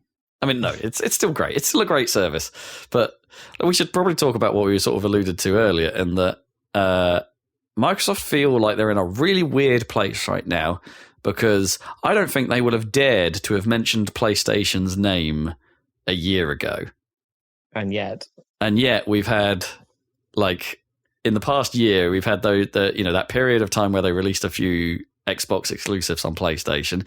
Indiana Jones, like, they just straight up said, yeah, that's coming to PlayStation. I think all of these games are coming to PlayStation. None of them were Xbox exclusives. To the point where they even just straight up wrote it down in their like platform list. Like PS5 was just there. It's like Microsoft don't care anymore. Exclusives aren't their game plan. And what does that mean for Xbox as a platform? It's like I can't help but think it's potentially damaging in the long run. Like, I don't like exclusives. Like, who does? Like, but it's in a weird way, it does actually secure your platform a bit. Yeah, because you're giving people a reason to buy your hardware. And I know Microsoft's game, they've always said for a long time, and their current marketing is pushing this agenda, that it's like, hey, we just want you to play your games. Like, whether you play it on our hardware or on PC or wherever. But it's like, what does that mean for Xbox as a hardware provider? Does that mean they're getting out of the game? Could be. Like, what impetus as a consumer do you have to buy an Xbox apart from Game Pass? And don't get me wrong, Game Pass is potent. It's a great service. It's better than the PlayStation equivalent, but by a country mile. But if you're not interested in paying a subscription for your games, and I can 100% see why you might not be, that's fine. It's a perfectly valid opinion. Why would you buy an Xbox? It's a weird place. Seems to be the question. It's a weird time. And there's those rumors flying around that Microsoft are trying to potentially make their own Steam Deck-like device. And what that even is. There's some rumors that it might actually even just run Steam, like as well as a Microsoft platform of some description. Like, nobody knows what this thing is. Not Steam OS though, just no, just allow you to run Steam and other. other providers somehow, but I don't really know how that will That work. would be weird, like a Steam Deck equivalent that ran Windows from Microsoft, and then you're not running the games under the Proton layer because it actually is Windows. I mean, how would that compare? That's what the Legion Go and the ROG Ally are becoming. Yeah, Like you can straight up you can run SteamOS on those if you want on those platforms. They are officially supported now. but you can have full Windows. But you can have full Windows if you want on them as well. And technically, you can do that on the Steam Deck. You can put full Windows on the Steam Deck if you want. Yeah, it's your PC, I guess. Yeah, do what the hell you want. And maybe Microsoft does just sort of want a bit of that Valve pie a little bit. Just be like, sure, we'll just make hardware for anything. People don't really like their current marketing campaign. You know, everything is an Xbox thing. Because they're implying that Xbox Cloud is what you want. And I'm not sure it is. Also, your PlayStation is definitely not an Xbox. No, that's for sure. Sony will never Neither is your agree. Nintendo Switch too. There's still rumors about that, isn't there? That Game Pass might be might be an allowed thing on Switch 2 through Xbox Cloud. Man. I can't see that happening. I know, I'm with you. I don't see it, but it keeps coming up.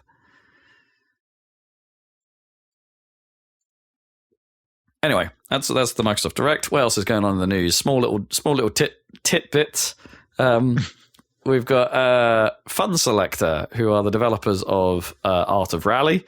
I forget what it was, like Art of Drift or something before. They some drifting game. Anyway, they do pretty lo-fi or minimalist racing games. I really like Art of Rally. I think it's cool. But they've decided to go a slightly different direction this time. It's still a driving game, and it's still got their lo-fi aesthetic. But it seems like they want to take on a bit of that Mud Runner thing. So their next game is called Over the Hill, and has you doing some off-road driving, potentially collaboratively, in their lo-fi aesthetic world. And it's... I don't know if that's as appealing to someone like me as Art of Rally, but I definitely know people that would probably get hype for this sort of thing. So, and I think Fun Selector is a great developer. I think so far they've done good stuff. Oh, Zen, was it Zen of Zen? Something Zen. That was their drifty game. I can't remember. Anyway, this is called Over the Hill. Looks interesting. Put that on your one to watch list.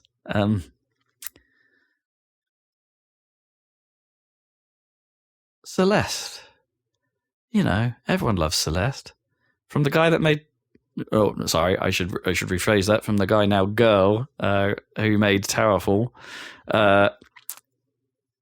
Unfortunately, their current project, Earthblade, after many, many years of development, they are cancelling it.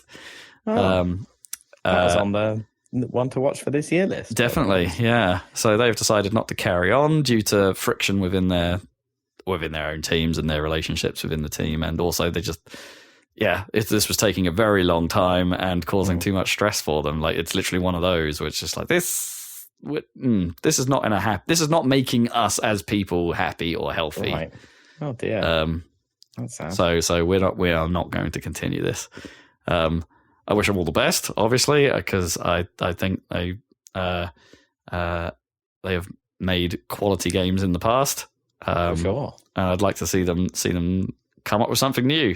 Maybe don't plan such a large project. Maybe do something that is small and makes you happy. But whatever it is, I'd like to see what it is. Celeste and Towerfall are excellent games. So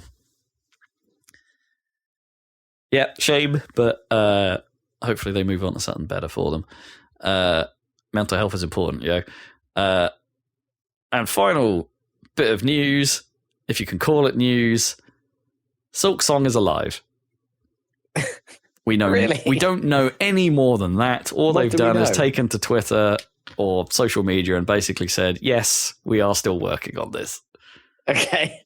And this time it's not like a half tweet that like hints at it. They actually just said it. Yeah, so there were there's a rumor flying around that's probably worth mentioning that it might be a Switch 2 launch game.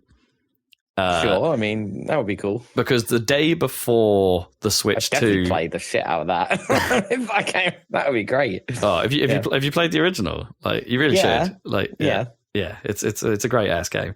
Although I didn't do everything like you did.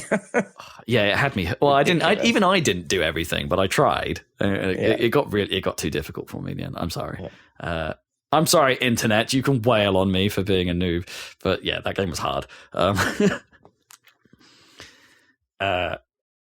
Yeah, so it is still current. But anyway, this they a day before the Switch 2 was announced, they put out the message, "Oh, something big is coming. Watch this space."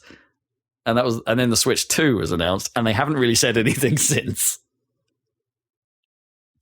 So in the usual world of Team Cherry's vagary, that's left the rumor mill to wonder, like, oh, did they mean? Wait, so they said something big was coming. Then the only thing that happened was the Switch 2 announcement, and they didn't announce anything. Does that mean they're Switch 2? Ooh. Mm-hmm. Anyway, that's all we've got to go on. Who knows what's happening with that thing? Been a while. I was playing that back in the old flat. That was before I even It's moved. like a 6 or 7 year dev cycle at this point, something like that. It's going to be huge. That's news. That's news. It's time for what you've been playing. Zach, what have you been playing? Well, mostly just only more Stationeers. Stationeers. Yeah, we basically abandoned our first save entirely and moved fully onto the Volcano Planet save in the multiplayer game, and we've just been gradually working our way through like advancing technologies. Kind of, I mean, it's not like there's a tech tree in this game exactly. It's more like what ores you can manage to smelt to access certain things. Your ore progress. Yeah. Okay. Although also that's like kind of not limited either. The only like actual progression step in that is the difference between the regular furnace and the advanced furnace, where like the advanced furnace can go to higher internal pressures, which is how you make the last tier of weird alloys. But there's only 2 tiers of furnace. Yeah, and there's Okay. it's like technically there aren't 3 tiers of materials, but I would say there are. Like the first 2 that you can make in the first furnace, there's like just basic metals where you just smelt the ore, and then there's alloys, which are like the second tier essentially. But they're not super difficult to make even then. You just have to they have basically all the stuff in the furnace has a specific like temperature you have to hit and a specific pressure you have to hit. So some of them are easier or more difficult depending on that. Like Invar is like the most difficult of what I would call the tier 2 stuff, where it's like you have to hit quite a high temperature and like quite a narrow range of pressures. And because this is the game that is simulating like all the, gas physics and everything, if you turn up the temperature, the pressure goes up because the gas is trying to expand. So you have to it's still, like I say, it's still not that hard. Basically, you just have to constantly open and close the vents basically on the furnace to let out the extra pressure while the temperature's still going up, but not too much because you do still need a certain amount of pressure. But yeah, we've been working our way through these slightly more complicated processes at this point because we definitely got to the point of being pretty stable in our base, where it's like there was no. The only thing we were worried about was running out of water, because obviously on the volcano planet you don't have access to any of the ice. But because it starts you with the trading pad kit, you're meant to just trade for that kind of stuff. And we were just sort of unlucky where it's like no traders that sold fluids turned up for a really long time, so we were getting quite low on water. But that was okay, because during that time when we were having all the traders that weren't the water traders, it's like, well, we could just keep selling like metal shit to make money. So when the water trader does turn up, we can just buy an absolute shit ton. So that worked out kind of. But now we're at the point where it's like, now we can do fancy shit where we're trying to get into we're trying to get into like making water essentially, Right. because you can. The loop is like you grow plants which use water.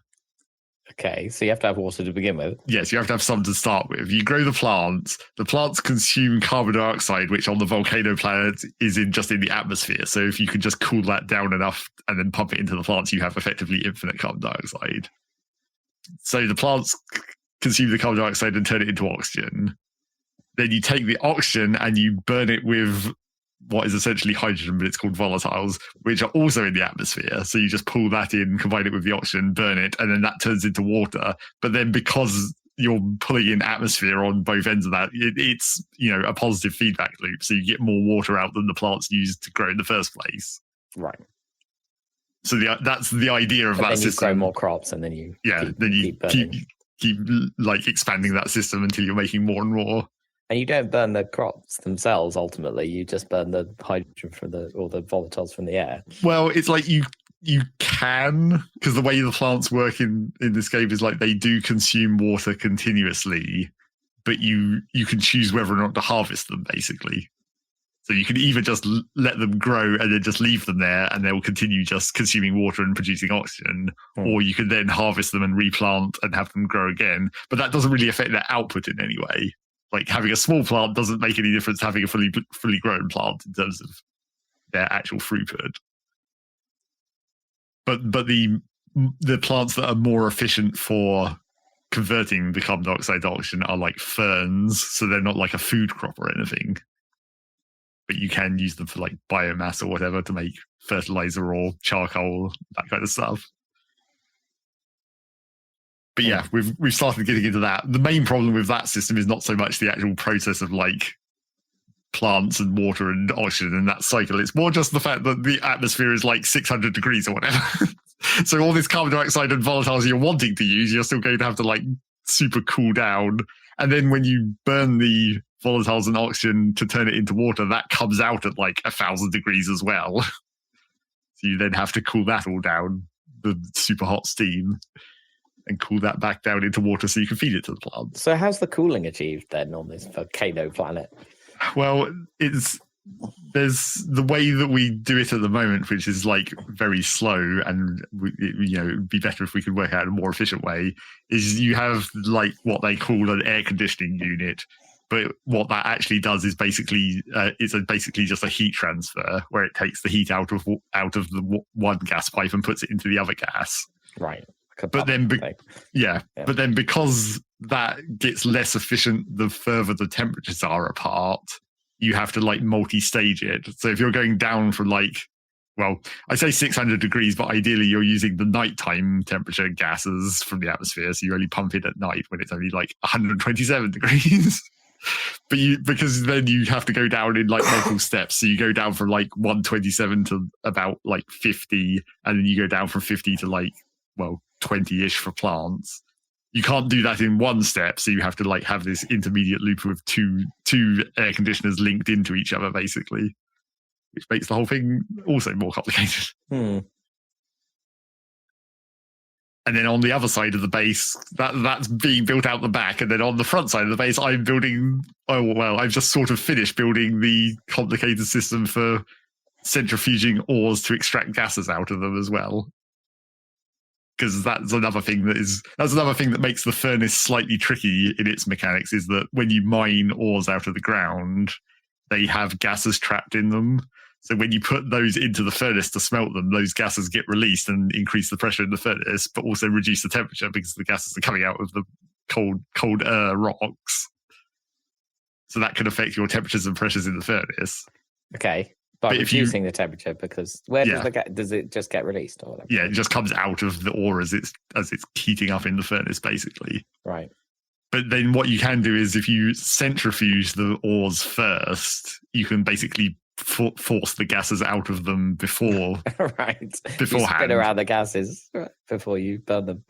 Yeah, you centrifuge the ores to push the gases out. Is that a thing in like real life? No. Kind of, but not to this extent. You're not going to centrifuge iron ore, probably. No. That would be a big washing machine thing. Drum. Yeah. But the it's slightly weird because this is one of those things where it's like maybe this mechanic needs a rebalance, because when you centrifuge the ores to get the gases out, the gases just come out at 0 degrees, which is kind of, but that must also be why they cool down the furnaces. Right. That seems like maybe a bug. Or yeah, but that seems like an oversight when it's like we're on this volcano planet where the minimum temperature is 127 degrees, and yet somehow the gases coming out of these rocks are at 0. There's like freezing gas in all the rocks in the volcano planet. Okay, that doesn't seem quite right. No. So maybe that will get changed at some point. But in our case, for now, it's like, this is quite convenient because we can centrifuge these ores and get basically pre-cooled carbon dioxide. Nice. Because it's coming out of the rocks at 0. So yeah, I've built the system for dealing with that, where it's awkward and like kind of intentionally awkward, because this game is also about like the automation systems of everything, where the centrifuge outputs the gases just into its environment. So you have to basically build the centrifuge in a sealed room so that then you can have a vent suck up the gases. But then that means you can no longer physically interact with like the controls on the centrifuge. So you have to set up a whole remote control system to do it automatically for you. And, feed in the ores when it's got space and empty out the products after it's filled up and that kind of stuff. But yeah, that's the other main thing you spend time on in this game, apart from building the actual physical systems, is building like the programming of it all to do all these little mechanisms that you don't want to physically do. Automation, as always. But it gives you enough to like prompt you to think, oh, I need to automate this, and then solve it. Pretty much. It's not. It's not like a recipe that it kind of tells you what to do. Yeah, no. And the programming language is just literally just a programming language, so you're going to have to like learn how that functions and write the code correctly. Do you have to type it then, or? Yes, you just have a computer basically in game, and then you can go into the edit screen and just start typing the code, and then you export it onto like basically a giant chip that you then mount onto. Sometimes directly onto machines. Games kind of hide the fact that you're doing programming behind some GUI, but no, just straight to scripting. Yeah. And I finally I was trying to debug my like one part of my centrifuge system where it was just like there was just weird errors going on and I couldn't work out what the hell was going on. And so like, in order to update the code on the chip, you have to take the chip out of its housing on the machine and put it into the computer, and then you like upload the new program or whatever. And because I was having to run in and out of the airlock of our base constantly, and I was like, this is really inconvenient. I'm just going to print a laptop, and then I'll just have a laptop that I can do the code on outside, because obviously this laptop works at like 600 degrees. Doesn't need cooling itself. No. So yeah, I just like, this is dumb. Why am I running in and out of our airlock constantly when I could just have a portable laptop and program there instead? While standing outside, planet. Yeah, standing outside in a spacesuit, typing on this laptop somehow. Amazing. I mean, the first thing I think when you're like coding it is like, do you get version control? can you like wind back different versions if you? No, unfortunately, it's a big problem. Once you commit the save, it's like, this is just an overwrite. Oh man!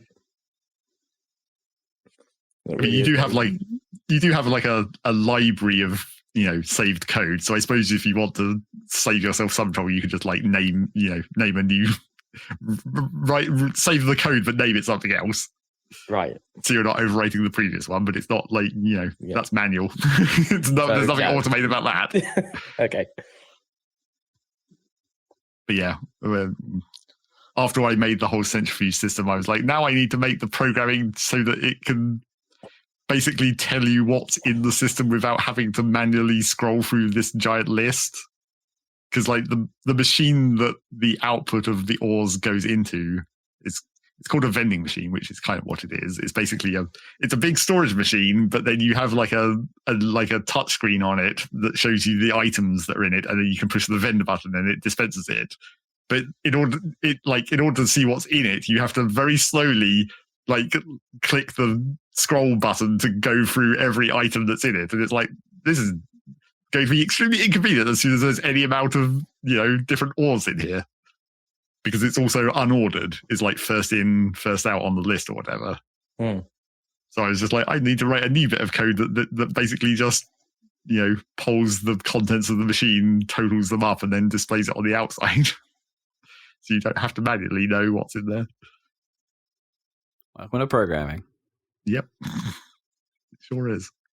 Sure is a fun time trying to debug the system when the only debugging tool you have is basically to write a single variable onto the physical chip housing so that you can look at it outside the game when the program's running. Which is just that's not very much information. You can tell which line the code is on, and that's about it. Unless it actually, that's all you can get unless the program actually throws an error, in which case it will actually, say incorrect logic type or whatever. Yeah, I don't know that you'd... Man, would you... If you're making a game, would you really want them to provide a debugger in your damn game? That sounds so complex. Yeah. But, this code system, I don't know what it's actually based on, and it's one of those very direct languages where it's just it's pretty linear, just straight. You can make branches and jumps, but you're going to be pretty limited on what you can do in terms of that. And it has if you want to get more fancy, it does have a stack, and you can start shoving things into the stack memory and then try and deal with that. These games, I don't know. Yep. Are they games anymore? And it definitely reminded me of Shenzhen, that other programming game that I never got super far into. You're into. I should probably go back to that now. Yeah. Now that I've been reintroduced to this style of the programming language, I'm I'll probably be fine at Shenzhen now. Maybe level up your Shenzhen skills. Although that game is that game is secretly about documentation. Well, that's the true art of the engineer. Yeah. Because that was the cool thing about that game, where it basically had just a PDF file that had the documents of all the different chips and stuff, where you had to work out what the hell these inputs even mean or whatever. And I think I just didn't quite get as far in that game, but there's a point in that game where you start getting documentation where it's just in Chinese, and you just have to try and interpret what the hell it even means. This chip does something, and it's just a bunch of Chinese on this descriptive page, and you just have to try and work it out from the context. And it's all possible, right? It's not, without having to literally learn Chinese, translate it using, So, Stationeers. Yeah, Stationeers. It may continue to get played somewhat more. I did also try doing an actual run on the brutal start, where you start with much less stuff, mainly because there's an achievement. And I was just maybe I can just knock that achievement out. But the achievement didn't pop, and I was annoyed. Yeah. It's survive for 30 days. I did that. Yeah. Give me my Chivo. The trouble is the achievement icon, the art of it, looks like it might be suggesting that you have to do it on the volcano planet, and I only did it on the moon. But the text of the achievement doesn't specify that you have to do it on a specific planet. So I don't know if that was just bugged. Or maybe it's super dumbly programmed and you have to survive 30 days in one session for it to register. Not sure how long that would take. How long would that take? 10 hours? Wow. Because a day is about 20 minutes. So yeah, that's Stationeers. That's almost entirely all I played. Actually, wait, let me just check the calendar, because I think that might literally be all I played. Oh no, I did play Rocket League on Wednesday of last week. But that's it. Let me check my schedule. Mr. Kemp, what's your gaming of the week? I realise we're short on time, so I'll try and be brief. But I don't think I've got particularly too much to add to my collection. Still plugging away at Balatro. Can't help myself. Got a few more decks down in it. I had possibly my best setup yet. which was yet another one of the. It was an. I think I've talked about it before, but it was a another one of those manipulations of the straight. I had both those jokers that I mentioned before that reduced the complexity of creating a straight, but I also had a gnarly combo for basically leveling up what a straight was worth in terms of chips. So it was worth 1,000,000 points on its own before any other multipliers kicked in, which basically gets you through what the game calls the win condition pretty easily. So it was nice. It relied on this card that is pretty cool called Blueprint, and its ability is basically it's a copycat, and that it copies when you lay it out on your line of jokers or something, it copies the ability of the joker to the right of it. And I had another card that basically leveled up the hands you were discarding. So when you discarded a hand, a set of cards that made a hand, it would increase the level for it. So when you actually played that card, so I could double up that ability. So every time I discarded a straight, and it would still count as a straight thanks to my straight cheat cards, I was gaining 2 levels on it. So yeah, that made straights super potent, and it was great fun because it was just like, yeah. But then the thing with Blueprint that's pretty cool is you can move it, right? You don't have to keep your jokers laid out in the same way. So you can, if you're aware of it, it's like I could start a hand with it on the discard a straight, so I level it up, and then move it to a different joker. So when I actually played a hand, it would double up that ability instead. So I'd end up with like extra multipliers happening twice, for instance. Yeah, it's pretty neat. So yeah, I rocked that one, and then I'm in the middle of a pretty interesting run. It's a tarot run, so think my jokers are getting stronger as I play tarot cards, and I'm trying to coerce the game into giving me more tarot cards, so I leveled it all up. It's currently working pretty well. It's quite happy. So yeah, I don't know. It sort of surprised me when I looked at my time count on Balatro, because I've only really been playing it sort of it feels like I'm going to Balatro at the moments where it's like my day is quiet, right? And it's like I don't necessarily sit down knowing I'm going to play a long session of Balatro, but then I think I must be, because my hour count is quite high. Right, so it just happens, right? Yeah, it was higher than I expected when I saw it. It was just like, oh. Yeah, Balatro's real good, and it still surprises me a little bit. Just like given its presentation, it is just cards and numbers ultimately. Just how much time I'm sinking into it, and how much I enjoy spending time with it. It's a good ass game. It's managed to surpass its meager grounding, I guess. Its meager appearance. Yeah, it's a decent game. I finished Indiana Jones. Oh yeah, I got through the main campaign of that at least. Yeah, that game. I like that game. Is it presented real nice? Does it look real good? Does it invoke Indiana Jones in all the ways you'd expect? It absolutely does. So if you're going into it for that, then you're going to have a pretty good time with it. Do I think the stealth is a bit jank? Yes, I do. Do I think some of the animations are quite jank? Yes, I do. Do I think some of the general gameplay can occasionally be frustrating and stupid? Yes, I do. Is stupid basically the word I would use to describe most of this game? Absolutely. Stupid feeling. Okay. Yeah, it's I mean, the puzzles are neat. They're never super complex, but they're just complex enough so so they feel good. But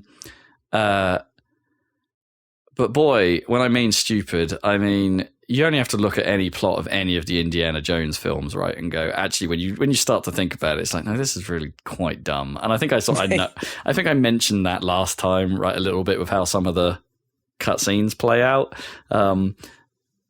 But right, so it's dumb in the spirit of movies. It's and dumb in the. I mean, it frustrated me on more than one occasion. It's dumb in the what decisions character make kind of way. And I know I said that in a really stupid way, but it's like, you just can't. Like, you're just like, why would you do that? There's so many why would you do that moments in this that you're just like, which is a very Indiana Jones thing as well. And to be fair, it also falls into the classic nerd camp of Indiana Jones stories, which is this. And I don't think this is too much of a spoiler, but it's like, what if Indiana Jones wasn't involved? Right. Yeah. That whole argument. Would anything happen? Would everything just happen? And I'm like, apart from maybe one detail, maybe one, I think the story would have just played out. Like, the same event, the same outcome would have been there if Indiana Jones wasn't involved at all, which is always kind of hilarious. So what's the classic thing in the original film? They get. Well, to be fair, he kind of leads them to the fucking Ark of the Covenant. Well, that's kind of the problem, yeah. Right. Like, so you have to make the assumption that Indiana, that they would have got it eventually. It's just that Indiana Jones might have accelerated the process. Right. But yeah, so they sped up. He made it worse by speeding up the Nazis getting the Ark. Then he didn't manage to stop them. Oh, right, because he captured it, and then they used a U-boat or whatever to get it back, right? So after he captured the Ark back from them on the trucks, he immediately loses it to a submarine, right? And then he doesn't do anything else, right? He threatens to blow it up, but doesn't. And then they end up doing what they were going to do with it, and it goes real bad. It goes bad for them. Yeah. So all he did was he sped them up by helping them find it, and then maybe he slowed them down slightly by stealing it onto his ship, but then they got it back. So it probably evens out to about nothing. So translate that to this game, and you're pretty much there. Right. It's kind of the same thing, which means it's authentic. I'll give it that. But and I don't think it ever, I think I talked about the pacing last time, where I got to a bit where there was basically a big ass sequence, a sort of set moment. Other than that and the ending of the game, that didn't happen again, if you know what I mean. There's kind of these two big set pieces, like filmic set pieces, basically, that you go through, and that's kind of it. But they are pretty well done, I would say, like in terms of evoking that film, that cinematic feeling, that dramatic escape sequence or something like that. They are pretty good moments. They do a very good job of evoking how Indiana Jones films are shot. I think there are some sections, especially towards the end of the game, where they are shying away a little bit from showing too much. Maybe in the sense that it's if they were making this for real, maybe back in the 80s or whatever, that might have been a VFX problem. There are some shots like that where it's I guess they could have showed that more dramatically, but maybe there's a conscious choice there to not. I don't know. It's strange. They're definitely. Maybe they just couldn't be asked to render it. I don't know. Or make that sequence for what would have been a couple of seconds of gameplay, stuff like that. But anyway, it does a pretty good job of evoking that. And I said before, I think Troy Baker's Harrison Ford is pretty spot on. I definitely encountered a few more boss fights that I was less happy with as the game went on. It doesn't really have it. I mean, it kind of does have boss fights. They're kind of encounters you need to deal with before you can progress. And one of them in particular was pretty annoying for reasons you'll probably understand if you play that section. I'm not going to spoil it.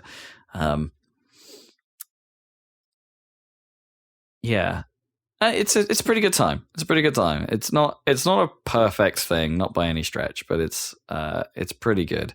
So I'm at the point now where I've finished the main story, but the game then encourages you, hey, by the way, anything you missed, you can just go back and do now. But you can do that at any time, actually. As it turns out, anywhere you've been to before, you can just jump back to and carry on.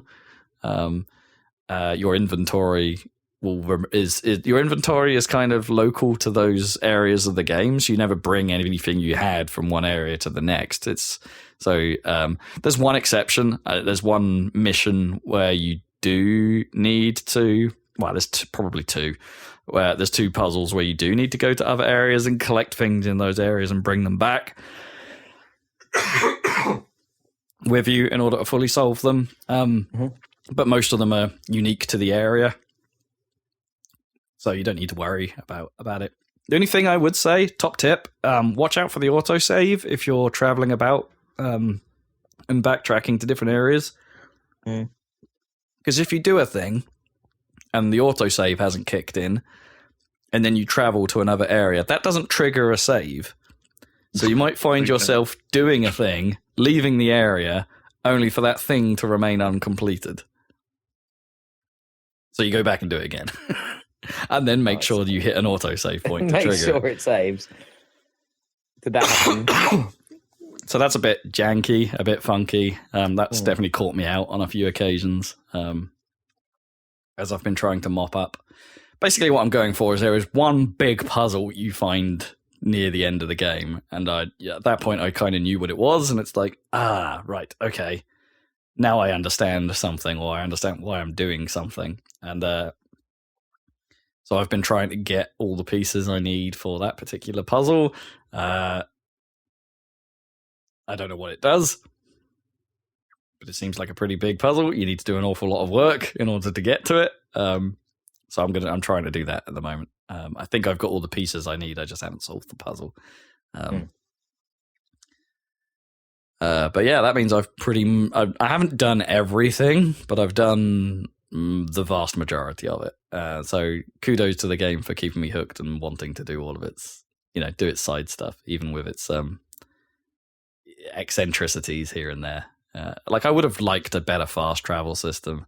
There's definitely times where you're revisiting, say, a tomb because you missed something in there, or now later on that you missed something in there. So you go back in there, and it's like, I would really like an escape rope right now, so I can just get out of this place. Because if you fast travel to another one of the main areas, right, it remembers the checkpoint you last hit in that previous area. So if you travel back there, it doesn't put you back at the start point for that area. It puts you back where you were. So if you're in the middle of a tomb, you've still got to work your way out of the tomb. Okay. So you can't cheap your way out of places. I would have liked an escape rope option. Shout out to this generation of consoles though for remarkably fast loading. Switching between the various areas of the game is seconds. It's ridiculous. It's really surprising when you do it, and it's like, oh, there was no load there at all. I've just loaded from the start of the game to the end of the game, and nothing. Didn't even break a sweat. Yeah, I love it. It's so good these days. Yeah, it's amazing. I don't know if I've seen that implemented that well in that many games, that speed of loading. So real respect to Machine Games for doing the work there for getting that lightning fast. There isn't even a loading screen. It just goes black for a moment and comes back. It's just they didn't even bother implementing a load. It's that good. So Indiana Jones. I recommend it. I'd if you can get by with the stealth being what it is, which is quite simplistic, sometimes frustrating, sometimes just doesn't quite work as you'd expect. Then I think you're going to have a good time if you can get past that. And I just about did. The combat works pretty well one-on-one. Not so sure it works great against crowds, but that's probably the point. You're probably not supposed to be good as Indiana Jones taking out basically an entire fleet of Nazis. Although I did have one moment where that was very funny. I basically had pissed off this entire camp of people, and they just wouldn't let me go. I just couldn't break line of sight with them because they kept chasing me. So I ended up, this was in the Vatican when I revisited it. So I ended up in this little corridor, and I'm like, bloody hell, this is never going to end. And I'm just going to run into more people if I carry on the way I'm going. What am I going to do? So I just turned around and started fighting them. But because I was in a little corridor, they couldn't all get to me at once. So I was able to hold off like this entire, like, I don't know, about maybe 30 guys. So there was just this enormous pile of people on the floor in this little corridor. Nice. And then just as that fight ends, another one walks through the door, just casually whistling, and sort of sees the pile, and then turns around and walks back out the door. And it's just like, nice. Oh man, that was clearly not intentional, but that was brilliant. That's really good.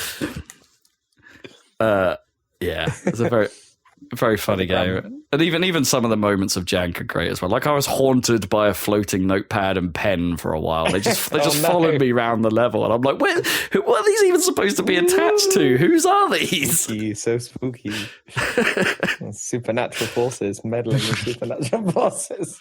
Yeah, it's a good time. It's a good time. It's a good time, and I'm glad it's a good time as well. And like Microsoft needed a win. Let's be fair. I'm still curious about maybe getting that on the PlayStation 5 when that happens. Yeah, it's a good time. I think you'd enjoy it. There's that. What else have I been doing? Not a great deal. I toyed with. I don't know. I was feeling a little bit in a shmup mood, so I toyed with early '90s arcade game Raiden, which is a vertical shmup, very classic.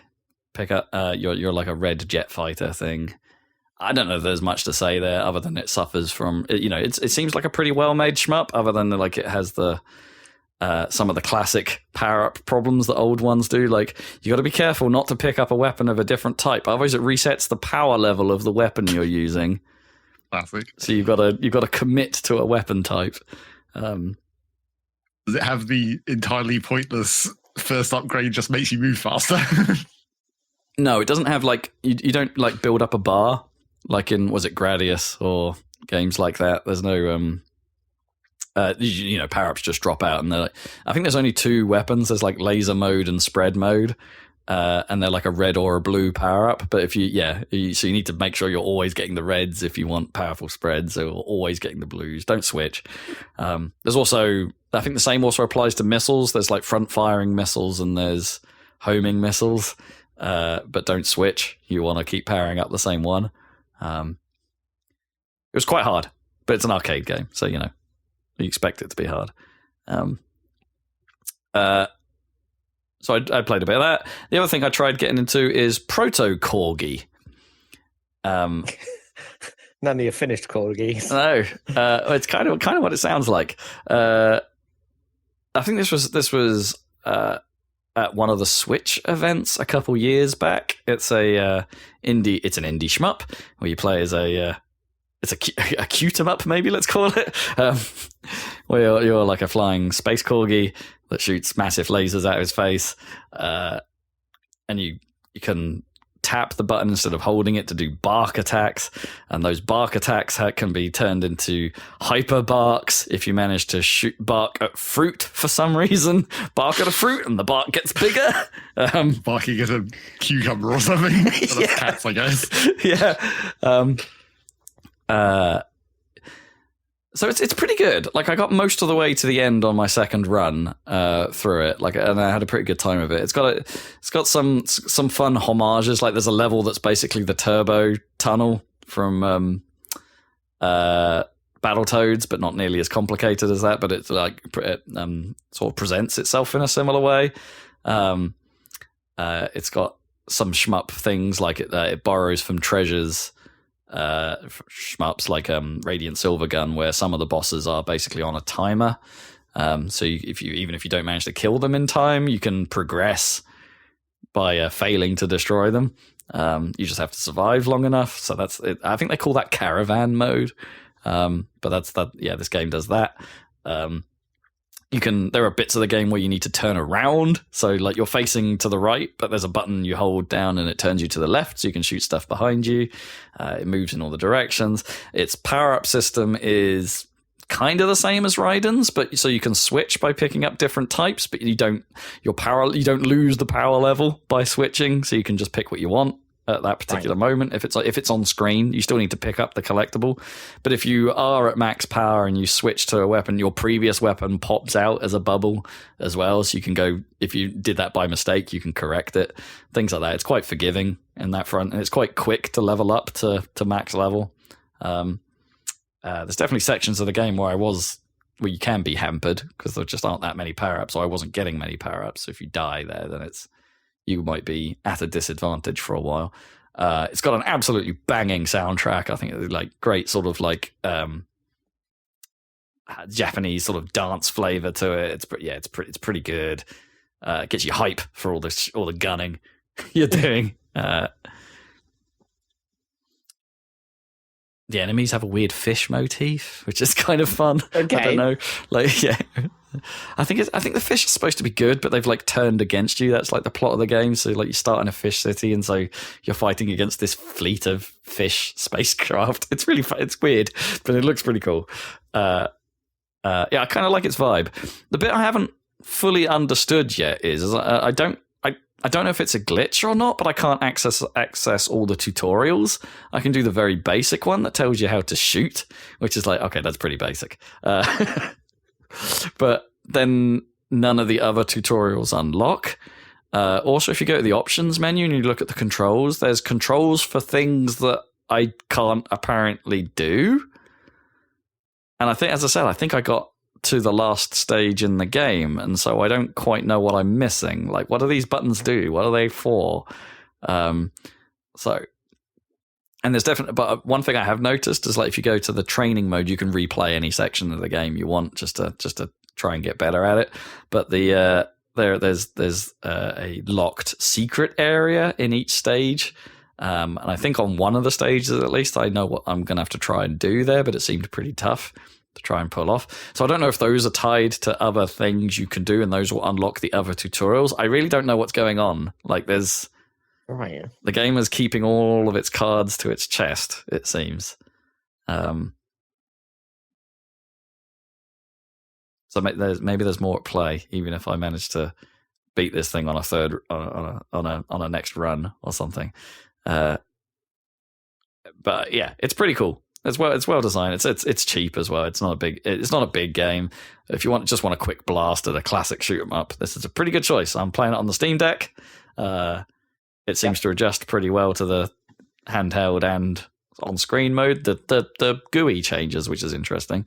Like your HUD is different depending on whether you're playing handheld or not. So I guess they're doing some aspect ratio based switching or something. I don't know what's happening here. Anyway, they've thought about it. It's pretty cool. ProtoCorgi. Why does the Corgi have a weird ghost dog behind it? I don't know what that's about. Ghost? Like a ghost Yeah, dog? there's like a ghost dog behind you at all times. It's just like a JoJo reference. yeah, but it probably is, yeah. But I don't know what it's for. Like, how do I use the ghost dog? Anyway, I think that's pretty much what I've been playing. Nice. Well, that's a podcast, I reckon. Nice one. The Switch 2 has been unveiled, finally. We finally got to talk about it. Yeah, hi. Cannot wait until it happens. But in the meantime, you can check our coverage of older Nintendo titles, such as Star Fox 64 / Lineup Wars, which we recently did a Let's Play of on YouTube. So check that out on our YouTube channel. It's Happy Salad. And we do other games as well. Come on, Nintendo, Shadow drop a new F-Zero. Come on. Yeah. I mean, maybe no one picked that for our league. Like, fucking Star Fox game. I did think about it. Like Star Fox and F-Zero. Star Fox. Yeah, I mean, well, who knows? As we learned amongst ourselves the other week, RGG could be made to work on an F-Zero game, right? They are Amusement Vision, don't forget. They still make Monkey Ball. I feel like the obvious next step for Star Fox is virtual reality, though. You gotta embody the fox. Anyway, I am the fox. I am the fox. If I was to look down my nose, could I see my fox nose? Yeah, could you see your snout going on? That'd be pretty cool. That would be cool. Yeah. So check out our YouTube channel, and we'll be back in a couple of weeks with another one of the Saladcast. So we'll catch you then. Oh, before we go, just a shout out to say, Traitors is still excellent, but season 3 was the weakest. Come at me, bros. Bye. That's how we end.